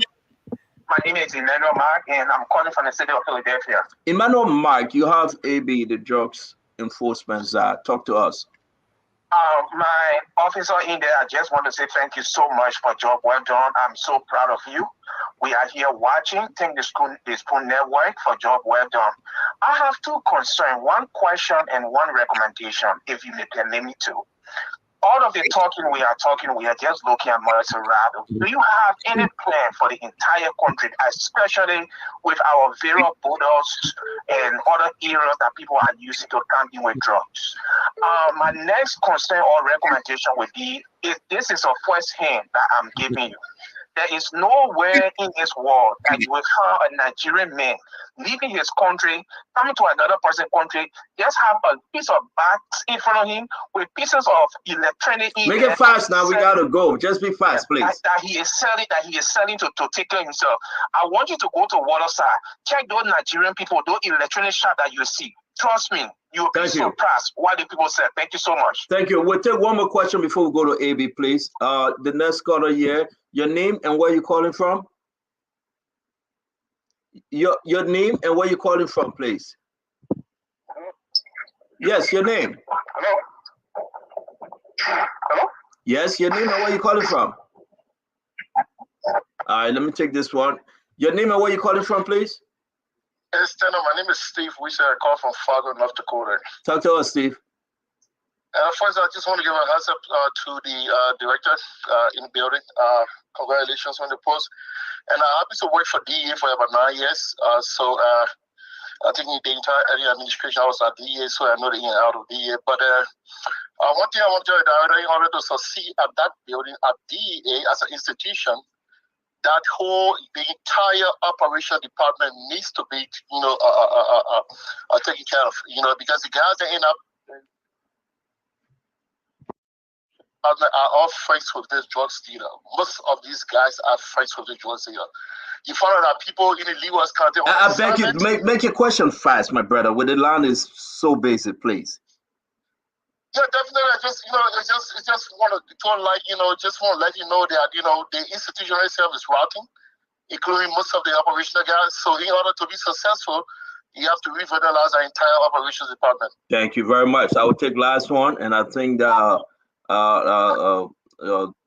director can take 3. Your name and where you calling from, please. Your name and where you calling from? This is David S. Weatherspoon. Go ahead, Jimbo. That's my older brother. He's calling on the show. Go ahead. Yeah, Mr. Kruma, I want to ask you a question, man. Whether the drugs law is high, I mean, very strong, not billable. You get me? Yeah, we getting you. Go ahead. Ask your question. I asked him, the drugs law, is it not billable? Or so it's called? Thank you very much. So, AB, you got 3 questions from 3 callers who want to say before we move to Liberia to take more calls. Can you please address these 3 questions, sir? Whether the drug law is not, it says speak to whether it says that the drug law, I mean, the issue is not available. Yeah, it is non available. The guys will have to go through. The problem we have is that the various magistrates have not received the copy of the new drug law, so they still have the old one. So we are in the process of communicating the new drug law to them so they can know that you can't give anybody bail at this point in time. You have to go through the process in a different way. So that's number 1. Number 2, the issue of reaching out to the whole country. Yes, we have plans to extend our tentacles into the whole country. We're now operating quietly into Maryland. We'll be coming down the southeast, Maryland, Grand G there, River G, Grand Crew. We address that portion. But all those areas bordering with border lines, we are addressing those ones right now. but primarily we'll be addressing the Cape Mount, and I'm basically focused in Cape Mount right now because of the whole Kush epidemic. We are going to get to Cape Mount because we have the inroad towards Sierra Leone. We're addressing that area, and so Lo-Fi will go. We had another drug bust in the Bapalo area as well. Matter of fact, one former senator called me to actually go after that as well. And we just got tramadol coming out of bombing. We arrested tramadol from bombing that is in our storage right now. We've not publicized that yet. We're going to come to the public to see that. We're going to put that in our database so as to follow up all of these things and share with our partners as well. So yes, we are going 300 for the 3,000 square miles to be covered because drug has been extended to all of the countries. Thank you. Let me bring in Nelson. Give us 3 questions from your end. While you go into the phone line, we'll squeeze it one in real quick. Your name and where you calling from, please? Hello? Yes, your name and where you calling from? My name is Justina Godfrey. You got 30 seconds, Justina. Talk to us. First of all, Bossman EP, let me say thank you. I had the privilege working with you when you served as Chief of Staff of the Armed Forces of Liberia.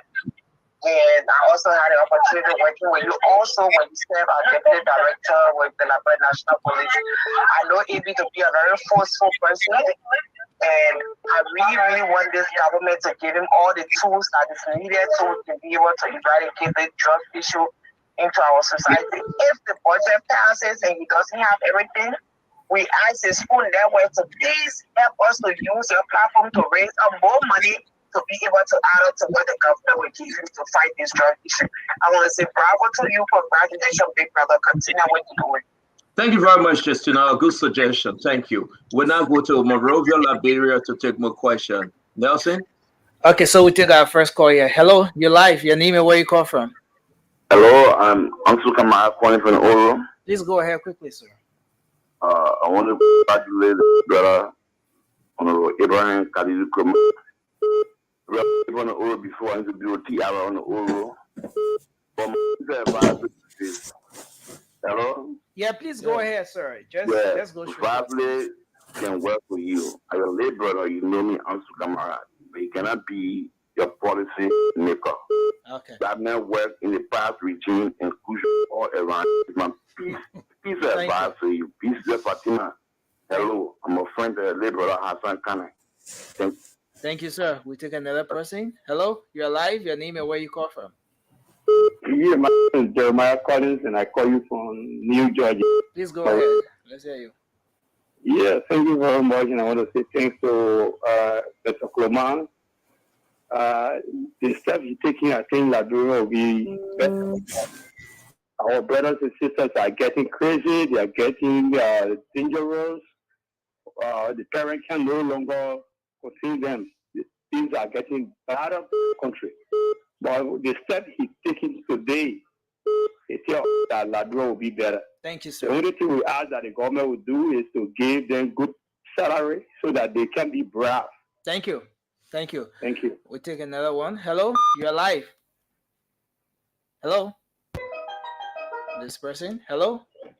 Good evening. Yes, sir. Your name and where you call from? This is Emmanuel Dombo. Good evening, Dr. Kuban. Yes, sir. I was commended today to the book at home, but you're going contrary to the policy by taking somebody who don't trust to be policy advisor to you. I may be very friendly with you, but you are taking the wrong decision. Might be a day better, but rethink your decision. Thank you. Thank you very much. We take another one. Hello, your name and where you call from? Hello. Hello. Okay, we take another person. Hello. Hello. Hello. Yes, sir. You're live. Let's hear you. All right. My name is Oliver K. Mondua, and I do join you from Kakata, Maitidi County. Go ahead, Oliver. Okay. Thank you very much. Hello, Dr. Kumar. Yep. Okay. So I'm the county commander for Kapal Secure Liberia. We started the process by helping the joint security in my state.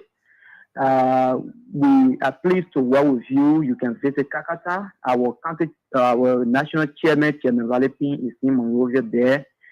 He will be reaching out to you. But the issue of the drugs, we started the process here in the Kakata. Kakata is very, very infested with a lot of drugs. And we started working with the Labrador National Police, the DA, the LRS, and the other security departments here. So we appreciate for us to work together so that we show that our people, our young people, become a safe individual so that they can pursue their education. So we need our country to be free. Congratulations to you. We are opening our eyes to you so that all of us can work together so that our country remain peaceful. Thank you, very sir. much. Let's look forward to interface. Thank you. Let's go you there and take this person. Hello, you're live. Your name and where you call from? Good evening. Yeah, please go ahead. Good evening. You are live, sir. Yeah, this is Bahali, and I call you from Chikisi Factory.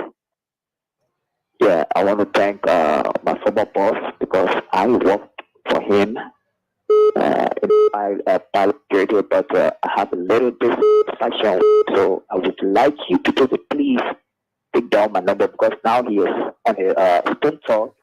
I don't need to see somehow, respondent. But I have. Hello. Yeah, let me just come in. Where we are now, we can't see your number as you are calling. So you can take the WhatsApp number on the screen and then you call maybe after the show. We can promise you that we'll call you because we can see the no, I'm using the button, so let me just announce my number. Yeah, thank you. So, Konon, can you please address those concerns or questions from Liberia? But those are comments, and I really don't want to start to step on people's perception. The guy that speak to Valve is asking me to reconsider. There has to be more reason than because of the guy's identification with the CDC. I want to. I mean, we run your country here because somebody is member of the CDC doesn't give him the chance to serve. I beg to differ with that because I'm of the strong conviction. I'm a professional man, and this is not a position where people have to go through in some banking system. The man gets taking job. No, this is an advisor. You got to trust the person before the person become your advisor. It is not a defined role for somebody who is providing you a different thing and it's open. I have another master's degree in human resources with emphasis in performance analysis from the Seton Hall University. That's just one of my gig I had. So I'm trying to find knowledge, to find talent, and basically that's something I got a whole master's to actually do. So if I do that, please, I'm begging you, let me have the opportunity to actually utilize the talent that I find, void of any political persuasion. I'm just asking that to happen.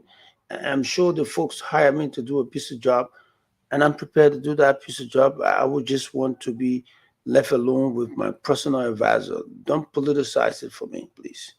Let's keep the politics at the water edge on that aspect of it, and so that we focus on keeping drug out of our country, saving our kids that are there. I have my own personal drug issue with family members that I'm actually fighting with. So please don't dilute it with these innuendos and stuff. I mean, these are trivial issues that I want us to, as a country, focus on these things. Don't politicize it. I'm not a political guy like that. I can help to provide some consultancy to a political party, but it doesn't give me the chance to become a politician. I'm not. Wow. Maybe this thing, apart from me knowing you all these years and you being a good friend to me, I think you are speaking from the heart, and I believe that a lot of Liberians appreciating the straightforwardness.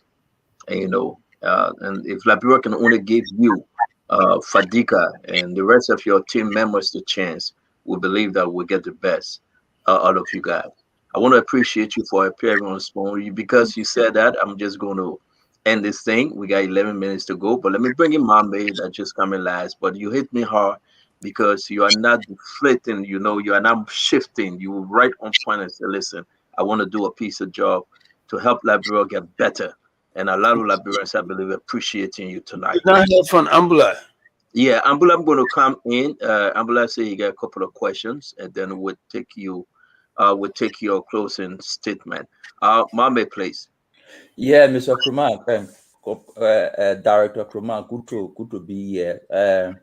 This whole thing about your policy advisor, I don't think it's a unity party thing. I mean, out of election, partisan supporters, individual supporters get their own issues. I don't think it is a policy decision of President Boakai. I mean, to not hire people depending on where they come from. As a matter of fact, he said publicly that his government is not a political party government, it's a government for all Liberians. So he said that, and I think it is against that background that you're going beyond the hour to pick people and bring them on board. So I wanted to highlight that. I know the person you talk about has his own past. Everybody, there are different things people did. They can be proud of today, but life must go on. People must have the opportunity, to move on. If you have vetted him and believe that he has the capacity to advise you going forward, and the president who leads the country say my government is not a government, you cannot be denied a job in my government because you have a particular beret on your head. That's what the president said. So exactly. I think nobody should beat you on that. I'm concerned about what happened prior to your ascendancy. The country was engulfed with drugs. There is the whole drug thing is a cartel. The people you arrested today and display on camera are just at the end tail of that cartel. They just at the end, they are the end user of the cartel. I really want you to tell Liberian people, what plan do you have to investigate internally? Because if you don't internally investigate those who were responsible for flooding the country with drugs under the CDC administration, if you cannot come back to us after maybe 6 months or 3 months and tell us that, because it was not happening with all these people knowing there was some collusion. If you can come back to tell us maybe an internal investigation identify XYZ and you took administration action on them, I will not be very optimistic about how you will succeed when the internal issues are not addressed. I want you to speak to that. Who were those in that place responsible for all the things, the collusion? And then the second question I will want you to address, what plan do you have to address this thing beyond just the end user, the cartel from the top to the bottom? What's the plan you have to break that chain? All right. Thank you very much. And thanks for acknowledging that whole advisor thing. I think you in the center of midnight night, because prior to coming here, I have guys giving me the same process. So my reaction is actually based upon all of the interaction I've had out there. Having said that, the issue of addressing the cartel, these are guys who gradually you get to know them. We will expose them. We will prosecute them. I'm all for prosecution. I'm not just going to go. If it were for just taking drugs, breaking down door, taking drugs, would have filled up our web, because I know the addresses. I found them out, and by appearing here tonight, they know, some of them know I know them. Probably to start to make some displacement. It's not going to help them. We'll go after them. We'll catch them. We'll disgrace them. We'll expose them. So we have series of arrangement, intelligent. What I'm waiting for, there is part of our budget that has to do with buy and boss. We have to buy it. We have to spend the money to do that. I'm not going to explain all those strategies to you tonight, but I can assure you we have the strategy to get to them. That's why I'm so bold to tell you that we are going to fight this war and we are going to win it. They're not going to win this war in my hands. So we have With the team I have, once we get all my guys confirmed and they are with me, I can assure you we start to do some strategic boss, strategic seizure, so that we send signal. Today, boss is going to send signal to the godfather that I bought these guys. The chain is a long chain, okay? And in among those guys, you have a guy there who's a lieutenant. He's not even the captain in the game. The captain, the colonel, and the general is out there. So we're gonna cut them gradually. Once you cut the snail, you cutting the hair fine, but you start cutting the tails gradually, they start to lose blood, and the snake will eventually die. So we are reaching to that point where the guys will eventually just leave the scene, or they will have a displacement to another place. After my meeting with the Sierra Leonean, after my meeting with the Guinean, I can assure you that there will be steps and action taken that will address our issue. We're not going to allow these guys to succeed. And that's what I'm asking all of you. And this is not a just DEA problem.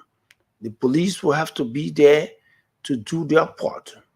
The Bureau of LIS will have to do that because they are at the border.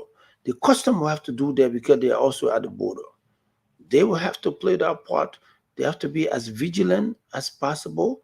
They have to be there to actually play a role that will actually mitigate or even eradicate this process. So that's one aspect. And the first one, the second one was what again? Just I forgot a little bit. I'm a little old now. And I think you answered the second one first, talking about the cartel coming down. I think you addressed it. Okay. Yeah. So basically, that's what we are. I'm like, we strong to addressing that part, and it's going to be you guys helping us, making the advocacy for the steps and help that we need. Because without you making the advocate, without you advocating for us at this level, it's going to be difficult to put it here our story. The fact that you put this on Spoon tonight, you now see that the reaction out there and the citizen reaction. You saw the citizen reaction in the footage that you put up. They were afraid, and the issue of getting them hotlines, we're going to provide a hotline. We're going to get there so as to come and communicate with our people. We are going to get to the community, get to them so that they feel part of this process. Once they feel part, once they own it, with the hotline they have, I can assure you again that this war is going to be fought and won.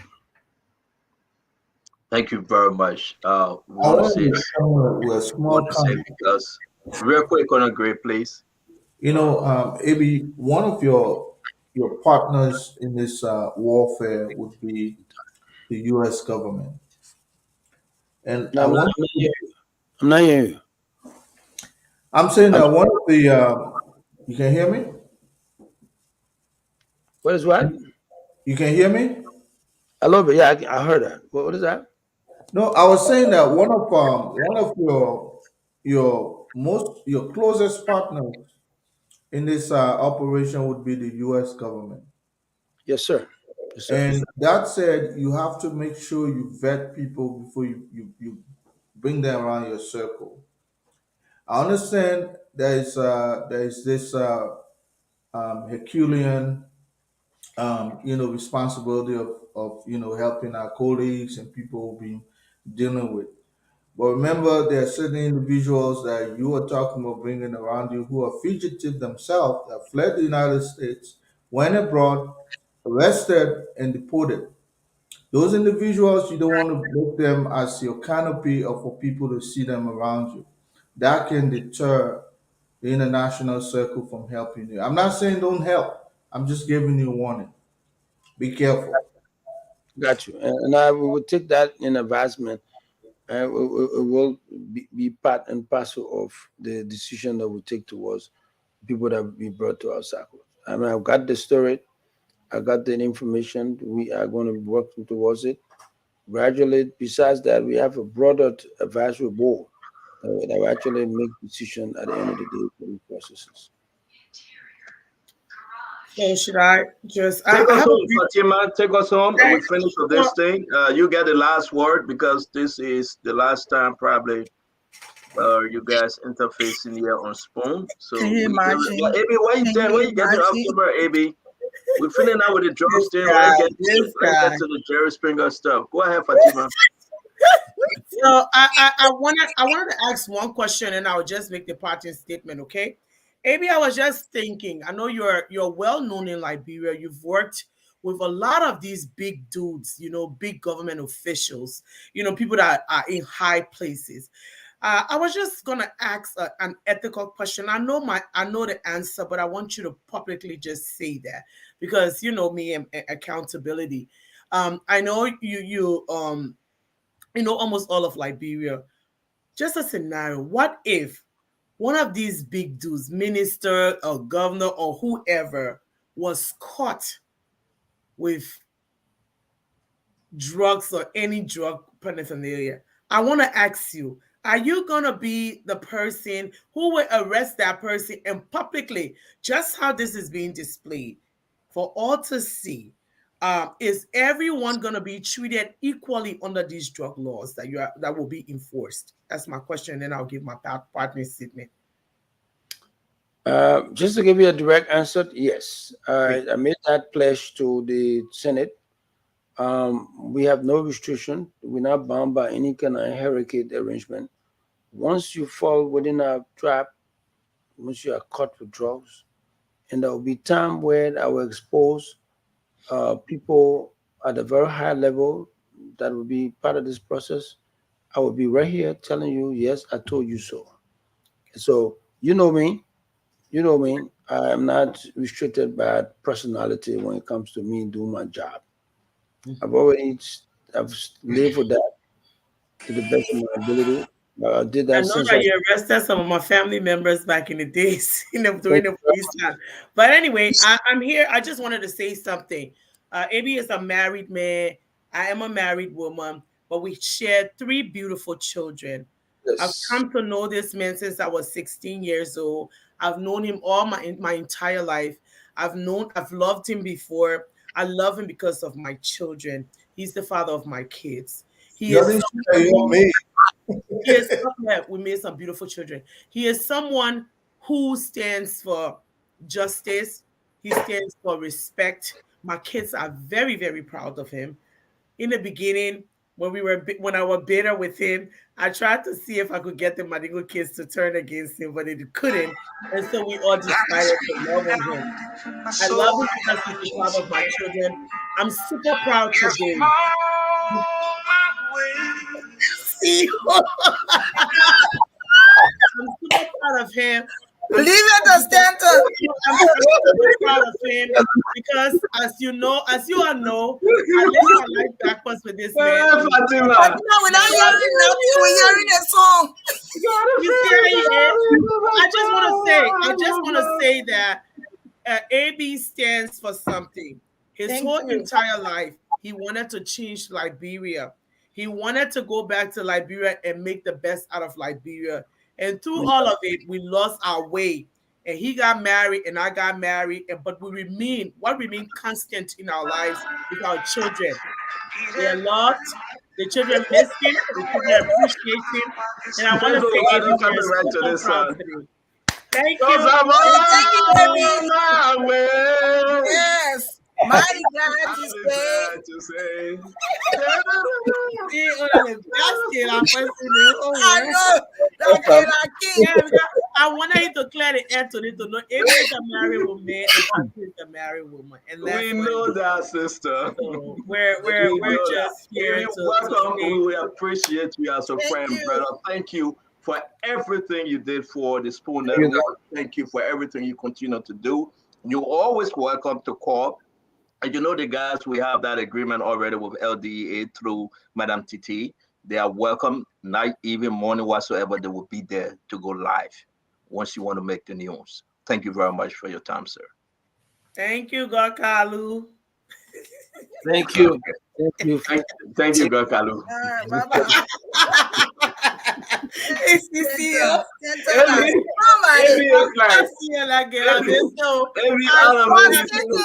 Where the prince? Prince run away? Oh no! Where Pierre Prince got to disappear? Prince run away? He disappeared. You know, let me say this, Gandhi. Darkness and light cannot see eye to eye. I know, please run away. Right? Darkness and light cannot see eye to eye. When the general in town, the driver gotta run. You gotta run. Yeah, immediately. Look at him. Fatima will come in, Prince Checker. Look at. I beg you. I mean, honestly, I just wanna. I think you guys know from the Spoon family that I lost my beautiful, beautiful niece. Yeah, sorry. She died.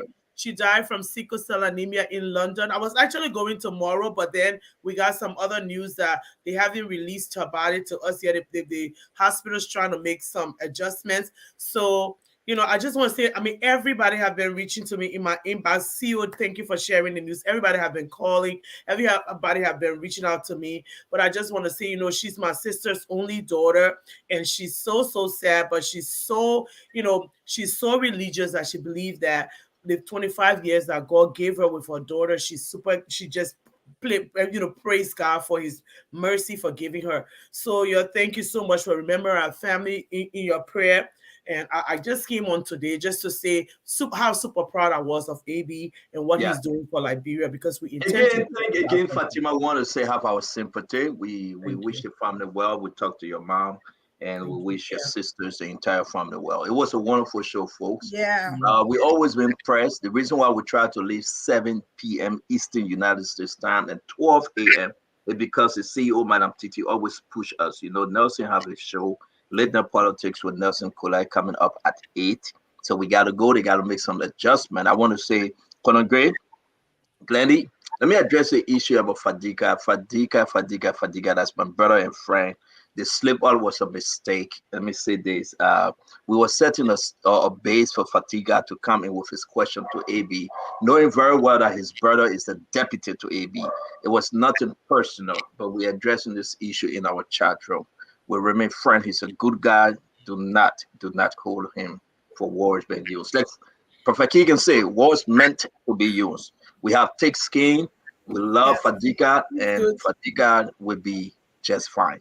Okay, it's nothing personal. But I want to say to everybody, you listen to that song, Stuck on You. And that song, Fatima asked me to play that song. I ain't even believe that. No. Go in the chat room and check. I never told him that. I never told him that. Fatima asked me to play that song purposely, right? Not true. Because thank you, Glenny. So make sure that she want me to play that song. It will be bad for you. You got nothing. Don't fool people, yeah. You got nothing. I want to talk about Fadiga a little bit. Fadiga brings a wealth of experience also in our whole DA operation. Yes, he does. Fadiga and I'm not talking about the brother that is serving now, but I'm talking about our own Vera Al Hussein. Al is a mental health expert. Yes. We work together. I mean, when after you catch those people from the graveyard and all that stuff, I will be the one that will help to rehabilitate them. But let me say that, let me interrupt you right there. You see, I want to add to what you're saying very quick. It's important you're finished. Yeah. So you see Alpha Diga, you're not talking about the deputy, right? Oh. You're talking about the guy that with us, our own eye. Yes, you see Fatima, that's what she specialized in. Yeah. Alpha Diga the same area. Yeah. Why not we as Liberian come up to have our own private initiative? And that's all I've been pushing for. Right. I mean, that would be a huge thing out there. Yeah, it's part of it. We also like, mental health, analysis, diagnostic analysis, and all of that stuff. Fadiga and myself work together. That's why I'm asking. He's caught up between decision. Al Fadiga can stay and make tons of money.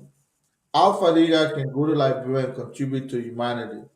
So it's a tough thing for him. That's why he was not too appreciative, because I'm pretty sure probably he felt that he wanted to speak on the issue. But it's just a miscommunication. I'm sure if you had said, look, the lion's share of this discussion will be for you. Just hold on. So he felt like you put Isaac Doe in front of him. Isaac brought up, I mean, Yeah, Fadiga will be fine. I get what you're Fadiga is saying. He will okay. I be. reached out. It's okay. Fadiga is reaching out already. Fadiga will have the lion's share. You know, Fadiga was Remy Great boss, but Conor Gray is Conor Croman is. I hire We forgot because Conor. First, Ebi came out for some water song. Oh. Yeah, he did that his party stayed there for us of minister. This guy. Go ahead, Amy. Amy got to give his parting statement. It's something he want to say. Let's give you the time, Amy. No. Basically, I thought to tell you to appreciate you, which is something usual. I wanted to appreciate you for the opportunity and for the time to be in the face and ears of your listening and viewing public. We are at the DA with the coming in of my colleagues, my partners. We want to say to the Liberian people and to our international partner that we are available. We will be asking, we'll be knocking at doors. We want you to actually stand in for us, to do one of your magic arrangement for us so that we can get the necessary support for our place right now. Because we are bare bone. I'm supporting the DA from my pocket right now. And so we Are you going to be relocating, Amy? Say that again? Are you going to be relocating? Yes. Okay. We need all the help you can give, or any help we can get around. We don't have furniture. We don't have anything in there. We don't have ego. We don't have nothing. Zero we have. So we need all the help we can. And we will be reaching out to our international partner, to our friends and out there, so as to be able to chip in. We need training. We need weapons. We need everything you think there is, so as to beef up the support. There is a war. We have to fight that war, and we need the assistance of everyone to fight the war. And we'll be asking all of you folks to help us out. That's the appeal we are going to have to you, just to make sure our country survive. We can fight. I can assure you, we have the tenacity, we have the drive, we have the training to actually win this, and we can win it. Thank you for the opportunity, and I want to use the platform to express my heartfelt appreciation to our president for the preferment. It is always a privilege to be selected among 5 million Liberians to serve the country. Yep. And so I've never given up on that privilege. It is not a right. The president has the constitutional authority to appoint you from among 5 million other Liberians who should be out here, qualified Liberians at that rate. And so to take a Madingo kid from Gompa City, Nima County to be selected and appointed, it is very high, prestigious position. It is only a privilege that those things happen. And so I'm wholeheartedly appreciated. And to member of the Senate that overwhelmingly confirming that, I want to appreciate all of you. And I can assure all of you that I will never disappoint you. I will do the best I can to give our country the deserving right that we have, help to save our country. All of you, thank you very much for the time. Glennie, thank you. And Ramin, thank you very much. Ms. Fatima Bendus Khalif, thank you very much for Stanton for that music you play. I don't know where you come from, where you crazy. So I want to say thank you very much. Thank you, sir. Thank you. All the best. Thank you. All the best. Thank you. You know, Amy used to love to sing that song at talent show. Yeah. Hey, man, Joe, you will come and sing it. Joe, you used to sing. DJ Raw. DJ Raw. Thank you, Amy. Thank you. Again, let me say this. We are so pleased and so happy that AB show face. Tomorrow, probably, we're going to be having two important individuals. One, we said that we're going to be having the gentleman that brought that movie out, Bush. How do you call it? Bush chicken or bush meat? How you call it? What's the movie name? Breaking up the bush. I thought you said bush meat or bush chicken. Bush meat people left long time. Breaking up the bush. You find the bush meat people. Don't mind. Breaking Up the bush. Breaking up the bush. We're going to have them. And also, we're trying to bring in the newly appointed Justice Minister, Councillor Toy. If all is confirmed, we will have him on the Spoon Talk tomorrow. A lot of folks are concerned. Who is he? They want to know him. Well-learned man. Imagine, though, people have never heard of, a majority of folks have never heard about this councillor. Seriously speaking. So we want to bring him on. We want him to speak to Liberia on this war stage. Now, I told you guys yesterday that there's someone in President Bwaka government that driving a rental vehicle that up to $150, $200 a day. Okay? There's a reason why we're pulling back on the story. I want to be fair to the gentleman. I've confirmed it. It's true. It's true. But why is it happening? Liberian, please, you can trust us. We will come here every day. The Dr. Richardson, the Glennie, Stanton, Remy Gray, Fadika, Fatima, Dwalu, Mame, Prince. We will bring the hard question, Fagon, and everyone else that joining us. Did I miss somebody else? No. We'll bring the hard question because it is important for us to do so. Huh? You missed Prince Maxwell. Did you I call call Prince. Yeah. And we're going to bring this thing because you know why? And I spoke to the gentleman. I really wanted to be fair, Liberians. I spoke to the gentleman in question. Granny, my question was, is it true that you are driving a vehicle, renting a vehicle for such and such amount? The gentleman said yes. I questioned the gentleman, why so? And to tell you the truth, everything has a reason. I'm asking him to come on the show. I would not be his mouthpiece. Let him address this to the Liberian people. Right, Glendy? Yes. I don't want to be his mouthpiece. I don't want any trouble. I want peace.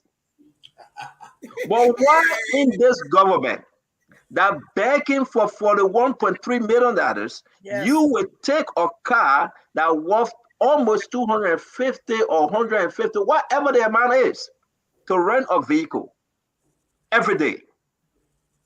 Good question. Every day. Unrealistic too. So it'll be good for him to explain. I asked the gentleman, is it true that your office is you are renovating your office on a budget of $45,000? Is it lawful? He answered me. I asked all this question, but he's sincere. He's not hiding anything. He's not holding back. Well, anyway, let him come. No, but I want him to come. Because we gotta listen, folks. This is Spoon Talk. We're here to stay. We will be fair with you. The scene where AB came, I didn't hide anything. I showed him validated picture. Everybody asked the question, and AB was up front. My policy advisor, we're going to consider him, regardless of party affiliation. So we give this gentleman the chance to speak. We would be who we are, my people. I want you to share this program tonight. AB was on point. Our new sheriff is in town. God bless those of you that want to sell opinion and kush and cocaine and whatsoever. AD is coming after you. Fadika is coming after you. Those guys, they are not going to joke. If you think you will be part of the team of LDA and be selling drugs, they will root you out. And all Liberians, we should support this great initiative to make Liberia better. I said, thank you for joining Spoon. It will be a powerful show tomorrow. I want to confirm we'll be having the bushmeat out on the show. Can you stop that bushmeat business? I had a show name.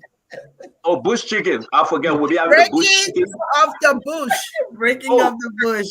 We'll be having breaking of the bush. And also we pray, if confirmed, we'll be having Councillor and Oswald Twain. An intelligent Christian from the S2 Church. I think that's the United Methodist Church. We're going to say it will be a wonderful time. May God bless you from my end.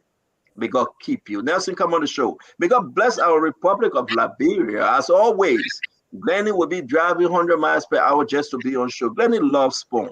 She does. I don't know whether she will make it though. Fatima, thank you for adding some zest to our show today. Thank you, Fatima. Fatima, so on the show. Fatima asked me this morning who the guest. I say AB. He said I'm going to do my nails. I'm going to do my hair. Look, And my I said, nails is not Fatima, done. My nails is yeah, not because done. you are running late. But look at Fatima hair. She did her makeup, she did her hair, everything. I said, Fatima, why are you I doing was that? in treatment. I just left treatment. I I said, saw Fatima, a why kid. are you doing that? Fatima said, I'm a cheering fire. Maybe he will come back. Then she sent me the Look song. at him. She sent me 3 different songs, by the way. And I asked her, which got one a is it? man. I got my Please. husband. She sent me, but Fatima, he got nobody, man. If Start I lying can to the get my people. man off my She sent Facebook. me 3 different songs, right, Granny? And I asked Oh, her, which really? one you want me to play? Yeah. And she said, play the one that stuck on you. Because I was 16 years old or 14 years old when I met AB. So she said, play Stuck on You. And I played Stuck on You. Well, the Gotta only feel person it I know that the whole nigga story slow. is Remy Gray. AB Got was on good my money. That's why way. he was the love of my life. I'm Then here to stay. I got my own life now. I would have No, young Granny, this Granny, you're song, and not I would allowed have to sing old. this song, Granny. Look Granny, at you are you. not allowed to sing this song. You I cannot would sing have this song. young, and I would know they Well, I can't see the song. You did what? You did I got Granny, somebody to get Granny, stuck on? Granny, the only person that's stuck on you in Labrador right now, you gotta go there. You can sing this song. How you know the person there? You know? Hey, see you. He full of lies, you mind? I see what you for you. I tell you, I just came for treatment. He called me. Where are you? You were so tired, Fatima. We feeling with you. You were so tired. You were split tired. We feeling with you. Every gone. Oh my God. You're good, man. Bye. Take care. Bye-bye. But second, yeah, the issue about establishing, as you were saying, our own treatment to do, it's something that is worthy looking into. Listen, on great, it's true. Look at these people on the street. Yeah. Imagine you get Fatima, you get Fadika. You know, these people that went to school and practice these things. Even you, train young men and women in Liberia. We do not need a government job. Yeah. You can get so many NGOs coming your way. You will get a lot of. I started my operation in no time. It's big right now. It's huge. But you know what? I think with this our government. I think with this our government. I do believe that we should try from that direction, right. And I think Fadika will buy into it. Right. Trust me. And, you know, we pray to God for resources, buy cars, and go over and get more treatment. What Dylan did was great, but we need to concentrate. I told him, I said, don't look into any government job. Be like me. Let's start our own stuff. You know, and in no time we'll take over the entire country, establishing some of the biggest facilities that will transform lives. You know, you don't have to be government will limit you. You know, so but you have to identify these folks. You got to find the location. You got to find help for them. You got to work along with the LDA, work along with the Ministry of Health, work along with the Ministry of Gender, work along with all the team that the president has put together, and make Liberia a better place. Look at AB. These guys there, they will not sleep. Imagine tomorrow after confirmation, once Fadiga is confirmed, the other brother, they will hit the road running. This is a 1.5 million market, 1.5 million people. That's not small market there, my brother. Even if you have 10% of that number, that's not small money. We'll discuss it. I think it's a good thing. I want to say to everyone, thank you for joining Spoon. A wonderful show tonight. I'm so happy to see Mr. and Mistress A.B. Cremant on the show. A wonderful show tonight. Hey, guy. My man, go. My man. Now you started. Bro, I used to get a middle school t-shirt. I used to have those cantankerous kids the high shoe, my man. One of the cantankerous kids. I don't know why, but you know what though? Gray. I don't know why people can get vexed with me. Because you get vexed with me, it can't hit me. You know, it will not get on my skin. But sometimes, you know, maybe that's the communication. But for me, I think everything has a joke, man. One life to live. And to tell you the truth, I was very nice. I was a Christian, a preacher man in growing up. And, you know, I mean no harm, though. I mean no harm. It's just me.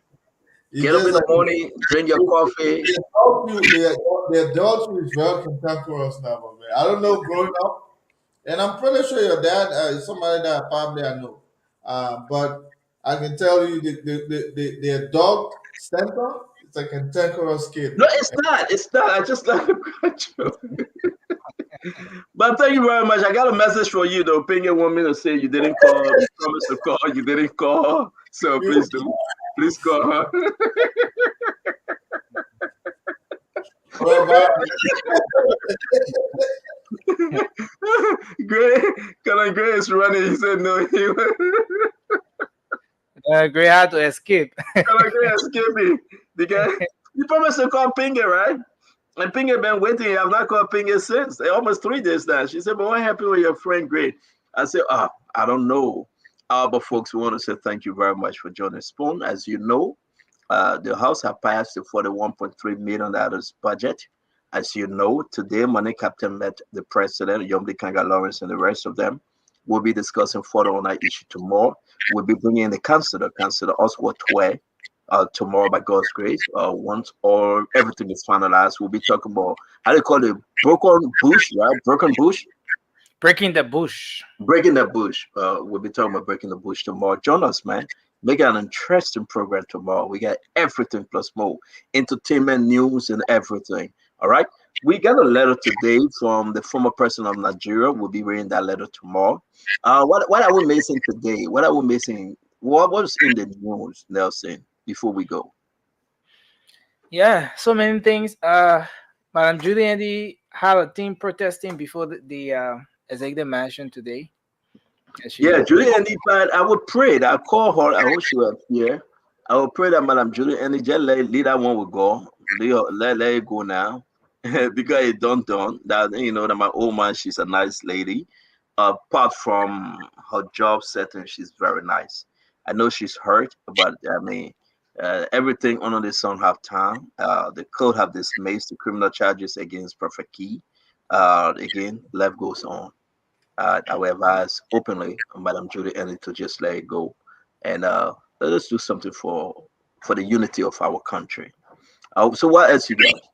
So the AFL widows are saying that they are going to protest again on the 15th of March if the government does not settle their benefits, their The husband's 15th of March is not a good day. The adult of March. The 15th of March, a lot of stuff. And the 15th of March, that what? And one of the president's birthday, right?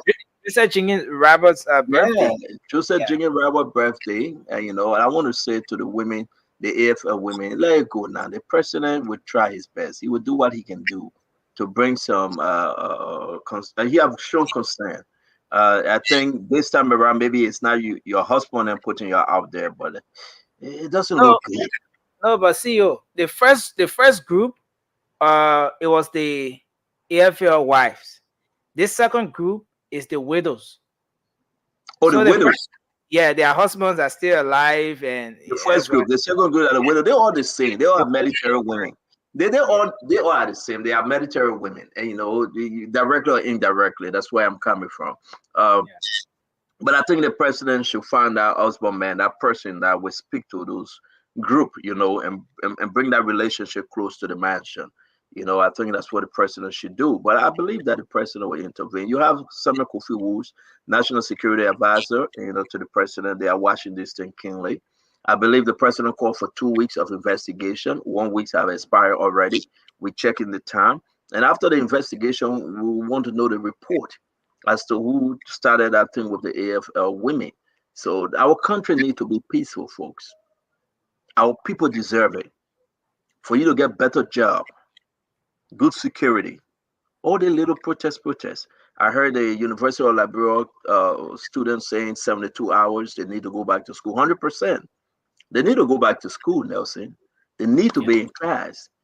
So we are speaking to the government that they look into that direction as well. And this thing, listen, Rome wasn't built in a single day. The way Joe left the country, man, at some point we got to talk about moving on. But it's not easy.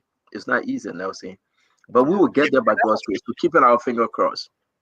A lot of issues like a crossover or carry over, as the financial people will say, because like for the UL faculty issue and stuff like that, that is causing the problem now. It's been an issue from previous administration or the past administrations. Even the AFL widows, there was a meeting here with them, and the previous government assured them that if they had won the election, they would have given them some $1,000, and so they didn't win the election. So most of those issues, the current administration You're already. right, because government, we're going to continue the ride. We're going to move forward. That's the best thing we can do. So right now, we got to make sure we stabilize everything. Once you stabilize everything, you put things in perspective, then you can talk about better leadership. It's not easy. It will not be easy, though. You remember Americana say, lower your expectation? We are Mhm. there. It will not be easy. I mean, paying Silver 7, it will not be easy. Doing all these different stuff, it will not be easy. But can we get there? I mean, it's original stuff.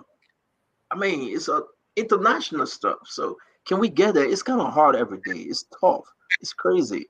But together we should do it, man. I'm sorry for those students that have been out, Nelson. They should be learning. I am. I hope we can bring them on the show one of these days to hear them out too. I'm sorry for them. I'm sincerely, hey, I'm sorry for them. So in all these things, our former partner with the Jimmy Pierre, also is a former partner. Lawyers of Rudolph Mara, a logging doing the illegal logging process, recently appointed FDA, a consummate corporate lawyer, once by law school professor. This guy have a huge record, Councilor 12. We're gonna make Liberia to know him. We're gonna make Liberia to know him. He have a very, very huge record, and it's very, very good. Let's see what the folks gonna say. Let's see what the folks going to say. We just want to say to every one of you that everything we do here on Spoon is because of you. It's because of you. I see people now beginning to prepare. You know my thought before I leave you? Mhm. I think what I'm seeing in the Senate, and Liberians, please help me out if I'm wrong. Everybody preparing themselves now for 2029. Yeah. I want Liberia to see this. And we're going to discuss this, though. Most people asking question, would President Bwaka run again? President Bwaka will be 85 years old. 85 years old by God's grace. When he run again. What if he doesn't? Then who's going to join Jeremiah Cohen? So you're going to have, let me tell you, everyone in the House of Representatives will be running, right? All 73 members, right? Yeah. And you're going to have 15 senators. So you're going to have 15 plus 73. That 88 members of the government that will be running for election. You're going to have the president and the vice president. 90. Nelson, 90 individuals from this government will be running for elected offices. 90. 2029. 2029 will be a bloodbath. Yeah. 2029 would be one of the things that we pray for long life. It would be rough. George Well will run. No, George Well will not run. President Bwaka will run again. No, President Bwaka will not run again. Jeremiah will run. Yombly running to be president. The discussion of 2029 will come so quickly. Yeah. That's it. Yeah. So quickly. That simple mistake, you out. Yeah. You remember that Friday song? Mm-hmm. Simple mistake, you out. Yeah. And go ahead. Yeah, and see, that is going to happen. That discussion will come very quickly because of the way Liberians voted in the previous election. Yeah. The people spoke through the ballot box, and they didn't care to know who gave them rights at the moment. They were judging them from their performances 6 years ago. And what is happening now? And that's the message. As early as we can, we have to talk about this once every week or every month. What is happening now will determine that senator or that representative chances of being re-elected or even elevating the status. What is happening now? It's either make or break. What is happening now, people will remember, Liberians will remember come 2029. Imagine you will have everybody, every representative running. You will have the president and the vice president and 15 senators. Delon will be running. Yombly will be running. Edwin Snow will be running. Let's start naming them. Who all will be running?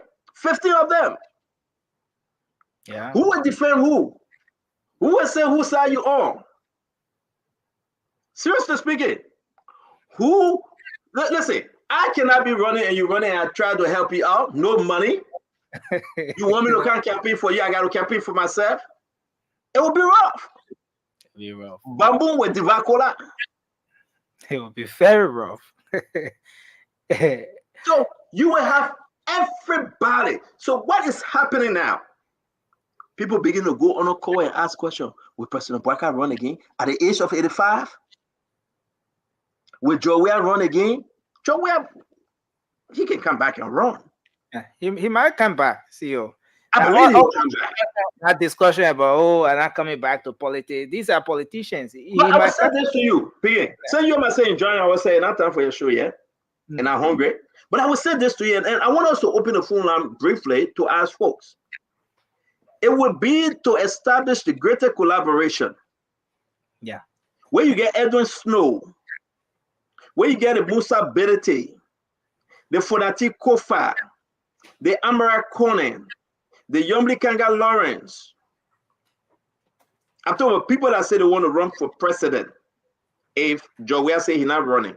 Because if Joel say he's running, no sedition will challenge Joel. If Boakai say he's running again, no UP people or the alliance will challenge Boakai.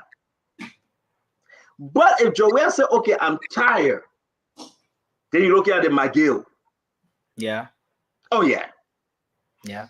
If Joel say, I'm tired, then you look at the Fonati Kofa. If Joel say, I'm tired, you look at the Besonga family. I'm talking about CDCO. If Joel say, I'm tired, you look at the Edwin Melvin Snow, the Musa Belete. I'm talking about CDC. But what will Boakai say, I'm tired? Now the real Babu with Divacola. Because what will Boakai say, I'm tired? Because right within that cycle, CEO, you will start to see some real shaking. For example, I want to believe that the likes of Senator Yombli Kanga Lawrence may want to elevate a little to some vice presidential, stuff. The likes of Senator DeLong, who knows?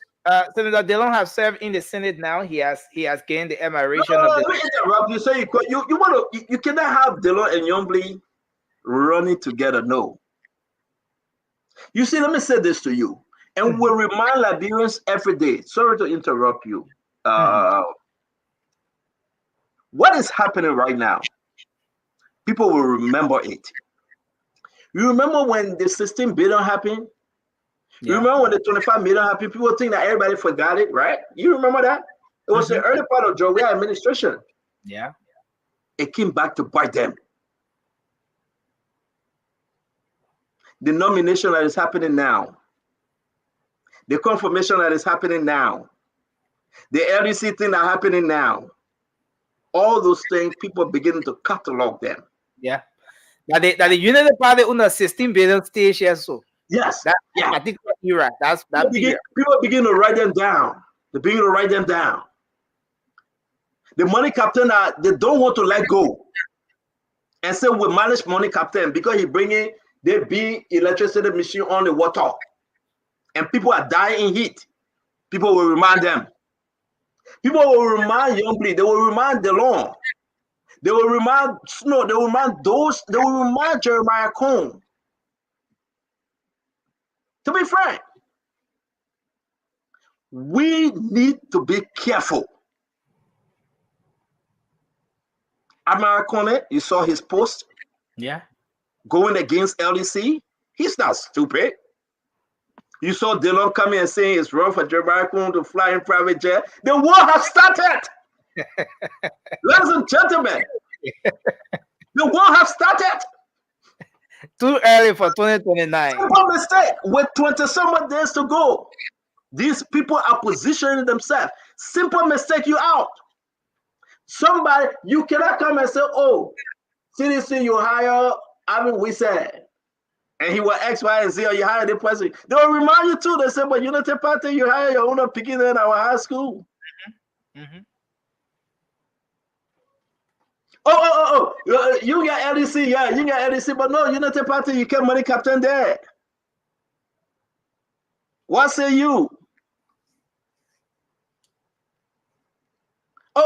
Your president flew private jet. No, you forgot. Jeremiah Kuhn flew private jet too.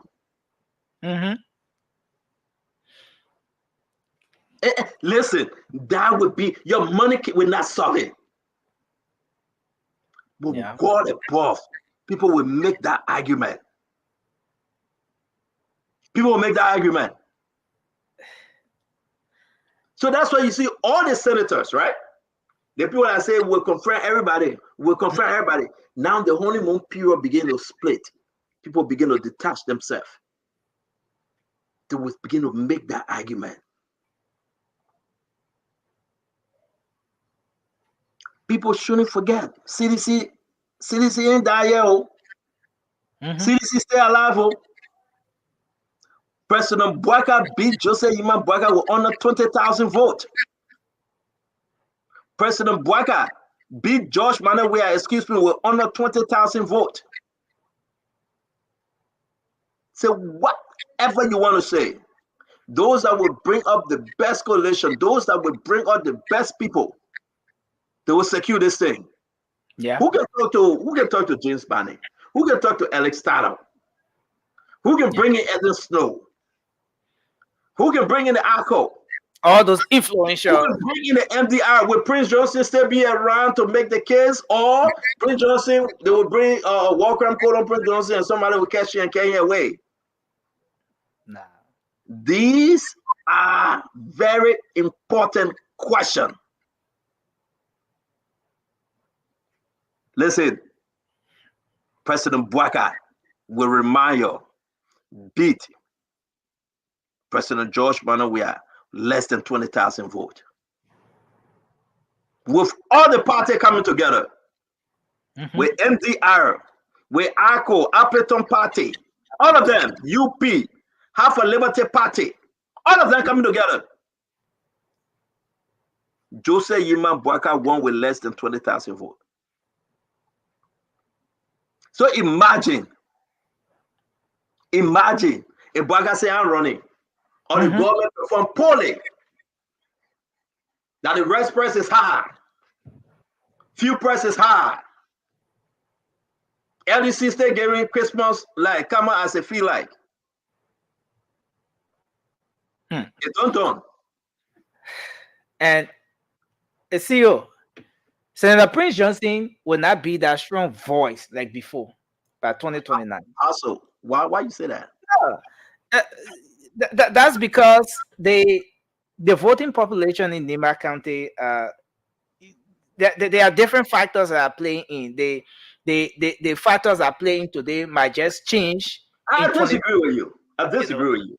If all is well, and there is no war crime court, and then after Prince Johnson to grab him and put him in jail for lifetime in the Hague, let the day child sit up, and Prince Johnson still a senator. As long as Prince Johnson remains senator, Nima will deliver for Prince Johnson. Yeah. But the VP right now, in a case where the president says he's not contesting, the VP will be in a very tough zone. He'll be in a very tough position because most of the people that are in that cycle, they are very potential individuals as well. I think the Nima factor. I agree with you. Yeah, the Nima factor helped. But go ahead. Yeah, I think that most of the people in that cycle, the legs of Senator Amara Kane, and a lot of other people, I don't want to even go into all the names, but they are playing their cards very well. Like you said, simple mistake, you're out. And it will be full of surprises, because if the president says he's not contesting anymore, it's going to be all young faces. It's going to be all young faces. And then in the case where this whole war crimes code thing comes into the pictures, and the Prince Johnson and all of that, what that means is that the VP now, Honorable Kun, will have to fight, and that fight will succeed based Honorable on. Kun, let me interrupt you. I beg you. Honorable Jeremiah Kwan Kun can only succeed if Joseph Yima Bwaka perform well. Honorable Jeremiah Kwan Kun can only succeed if he can now realize that he's a vice president and discipline himself. Honorable Jeremiah Kwan Kun can only succeed if we bring in the truth. What is happening now? First strike, first bullet. They're not on his podcast. They're not on OKFM. They don't going around and telling the Liberian people it was wrong. It was absolutely wrong for Jeremiah Kwan Kun to fly in a private jet. That's first strike. For Jeremiah Kwan Kun to succeed, whether he carry Yombly or Yombly carry him, whether he carry Snow or Snow carry him, whether he carry the cat, the rat, he must make sure this Joseph Yima Bwaka team deliver for the Liberian people, or else he cannot succeed. Joseph Yima Bwaka, he must. He got everything on his shoulder. He's young. He got to get around. Joseph Bwaka will not get around. Joseph Bwaka will be 85 years old. But for Jeremiah Kwan Kun to succeed, Nelson, he got, that carry my load. He got to carry the Liberian people low. But you know who will fly him? See, this year will not fly him. The alliance members themselves will tear him apart. If Joseph Yima Bwaka failed to bring Express down, if Joseph Yima Bwaka failed to solve the LDC problem, if Joseph Yima Bwaka failed to bring fuel price down, don't go there again. If Joseph Yima Bwaka failed to solve the student problem, the healthcare problem, like he promised and we believe he will deliver, Jeremiah Kwan Kun will go. Not even Prince Johnson will deliver for him. 2029 will be rough. Yeah. Everybody will be careful. Everybody crossing the T. Everybody ducking their eyes. Because Delon will be running again. Yeah. Yombly will be running again. Yombly cannot leave from Grand Bassa to come support Delon. Delon cannot leave from Moserado to go support Yombly. Guess what? Sir Joseph will be relaxed in his corner. Because Sir Joseph not running against the 2032. So Sir Joseph will be relaxed. Delon cannot go to Sir Joseph for Sir Joseph's support. Everybody for themselves, go for all. You have 90 members, including the president and vice president, that will be on that ticket. Money will be the factor. But the Liberian people will remember the suffering of today if there is not a change. You see the poor crying for current? Go out there right now. The whole place is dark. Then all the lecturers from money captains say, it's coming, it's coming. If it doesn't come, that will be a problem. The people will remember this government. No matter what you say. And CEO, I think the CDC will have a case to make by 2029. They're gonna be going into all the loopholes, and like they just in the election, there was very little the Unity Party could say, or let's say the CDC could say about the Unity Party, especially on President Bwaka now, and all of that. At the time, they have not tried and tested President Bwaka and all of that. They've not tried even Senator Kuhn, who is now the vice president. But by that time, by 2029, they will have already tried and tested them. And so the CDC now will be looking into the loopholes. And like you said, if the Unity Party wants to bring about the debate of oh, okay, you brought into office or you appointed people who did not have this or that qualification to do this, they will also be making the case that you did similar things over the past 6 years. What can you say to that? So it's going to be a tough one. And I think the battle starts now. And that's the reason Yeah, why. battle started when Joseph Baga put his hair up and said, I do some of this sweat. That battle started. So the people who say it's still soon. Let me say this. Let me help my fellow, the folks that are hanging on with us, the few people that stay with us. Let me say this to them. When Jeremiah Kuhn in country, how many times does he preside over the Senate? Can you see? How many times you see Yombly sitting over there as pro tem? The control of power is taking shape. The control of power is taking shape. People say maybe bring Yombly to Jeremiah Kuhn. The control of power is taking shape. I want to leave you with this. Think Liberia, love Liberia, and together, let's build Liberia. I just decided to say these few things tonight. Go home and think on it. If there is no Joseph Human Braga, what next? If Joel coming back, what next? Can Joel make a comeback? Can he make a comeback? With less than 20,000 or whatever numbers, but tell me, can he make a comeback? Is there a chance for him to come back? Can he go to the convention? Can he take control of the party? Let God bless you, man. Let God keep you. Yeah, say what you want to say, but this will be a very, very tough 2029, and we pray to God to be there. Yeah. That's it. As you get prepared for your show, man, enjoy. Who you got for guests tonight? Oh, okay. So today marks exact 1 year since the death of Charlo Musu. It was on the 22nd of February. Okay. In 2023. So to discuss, we want to look at that issue as well. We will have there are some new pieces of information that has come up with respect to that. The information is the case. There's a leaked audio with respect to what happened. The case will be the Supreme Court will be looking into that case beginning March, the March term of court and all of that. We'll have Noah Scott will be on the lead investigator who has left the police is also willing to speak with us. We might have him on as well tonight. And that is just a way of looking back on the case.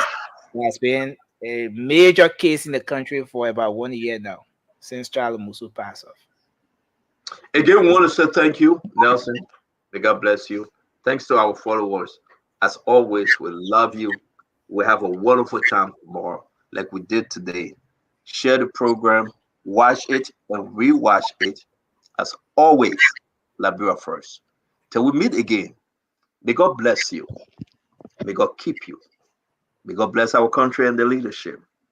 In everything we do, we'll always say, think Liberia, love Liberia, and together let's build Liberia.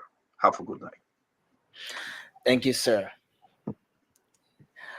Well, folks, again, thanks for being here with us. We've been live across the Spoon Network, Spoon 107.5 FM, Fabric 101.1, Super 95.5. We want to say thanks to all of you online. Those of you who have been following us on YouTube, our YouTube handle is Spoon Talk Live. You can always join us there. And in case you're not following the YouTube handle, you can try to check it out, Spoon Talk Live. We're on Facebook as well, Spoon TV, Fabric TV, and Super TV, all on Facebook. Thanks to the partner radio stations across this country that are part of this joining. a journey to ensure that Liberians are informed, irrespective of where they are. Thanks to Trust FM in Bome County for relaying this program. Thanks to Punch FM that sometimes relay the program. Thanks to Gibi FM in Kakata, my Gibi County, and also the folks in Bon County, Premier FM, and Trend Radio in Grand Creek County as well, and other radio stations that will even relay the program without telling us. We appreciate you for that. Yes, and we'll be here tomorrow with another edition of Spoon Talk. Until then, have a good night. Liberia is all we have. Let's keep the peace. Coming up shortly is the late night show, and it's going to be great. You can make up time to join us tonight on the late night show. And Nelson Colette, have a good night, and let's meet on the late night show shortly. That's in about 6 minutes from now. Bye-bye for now.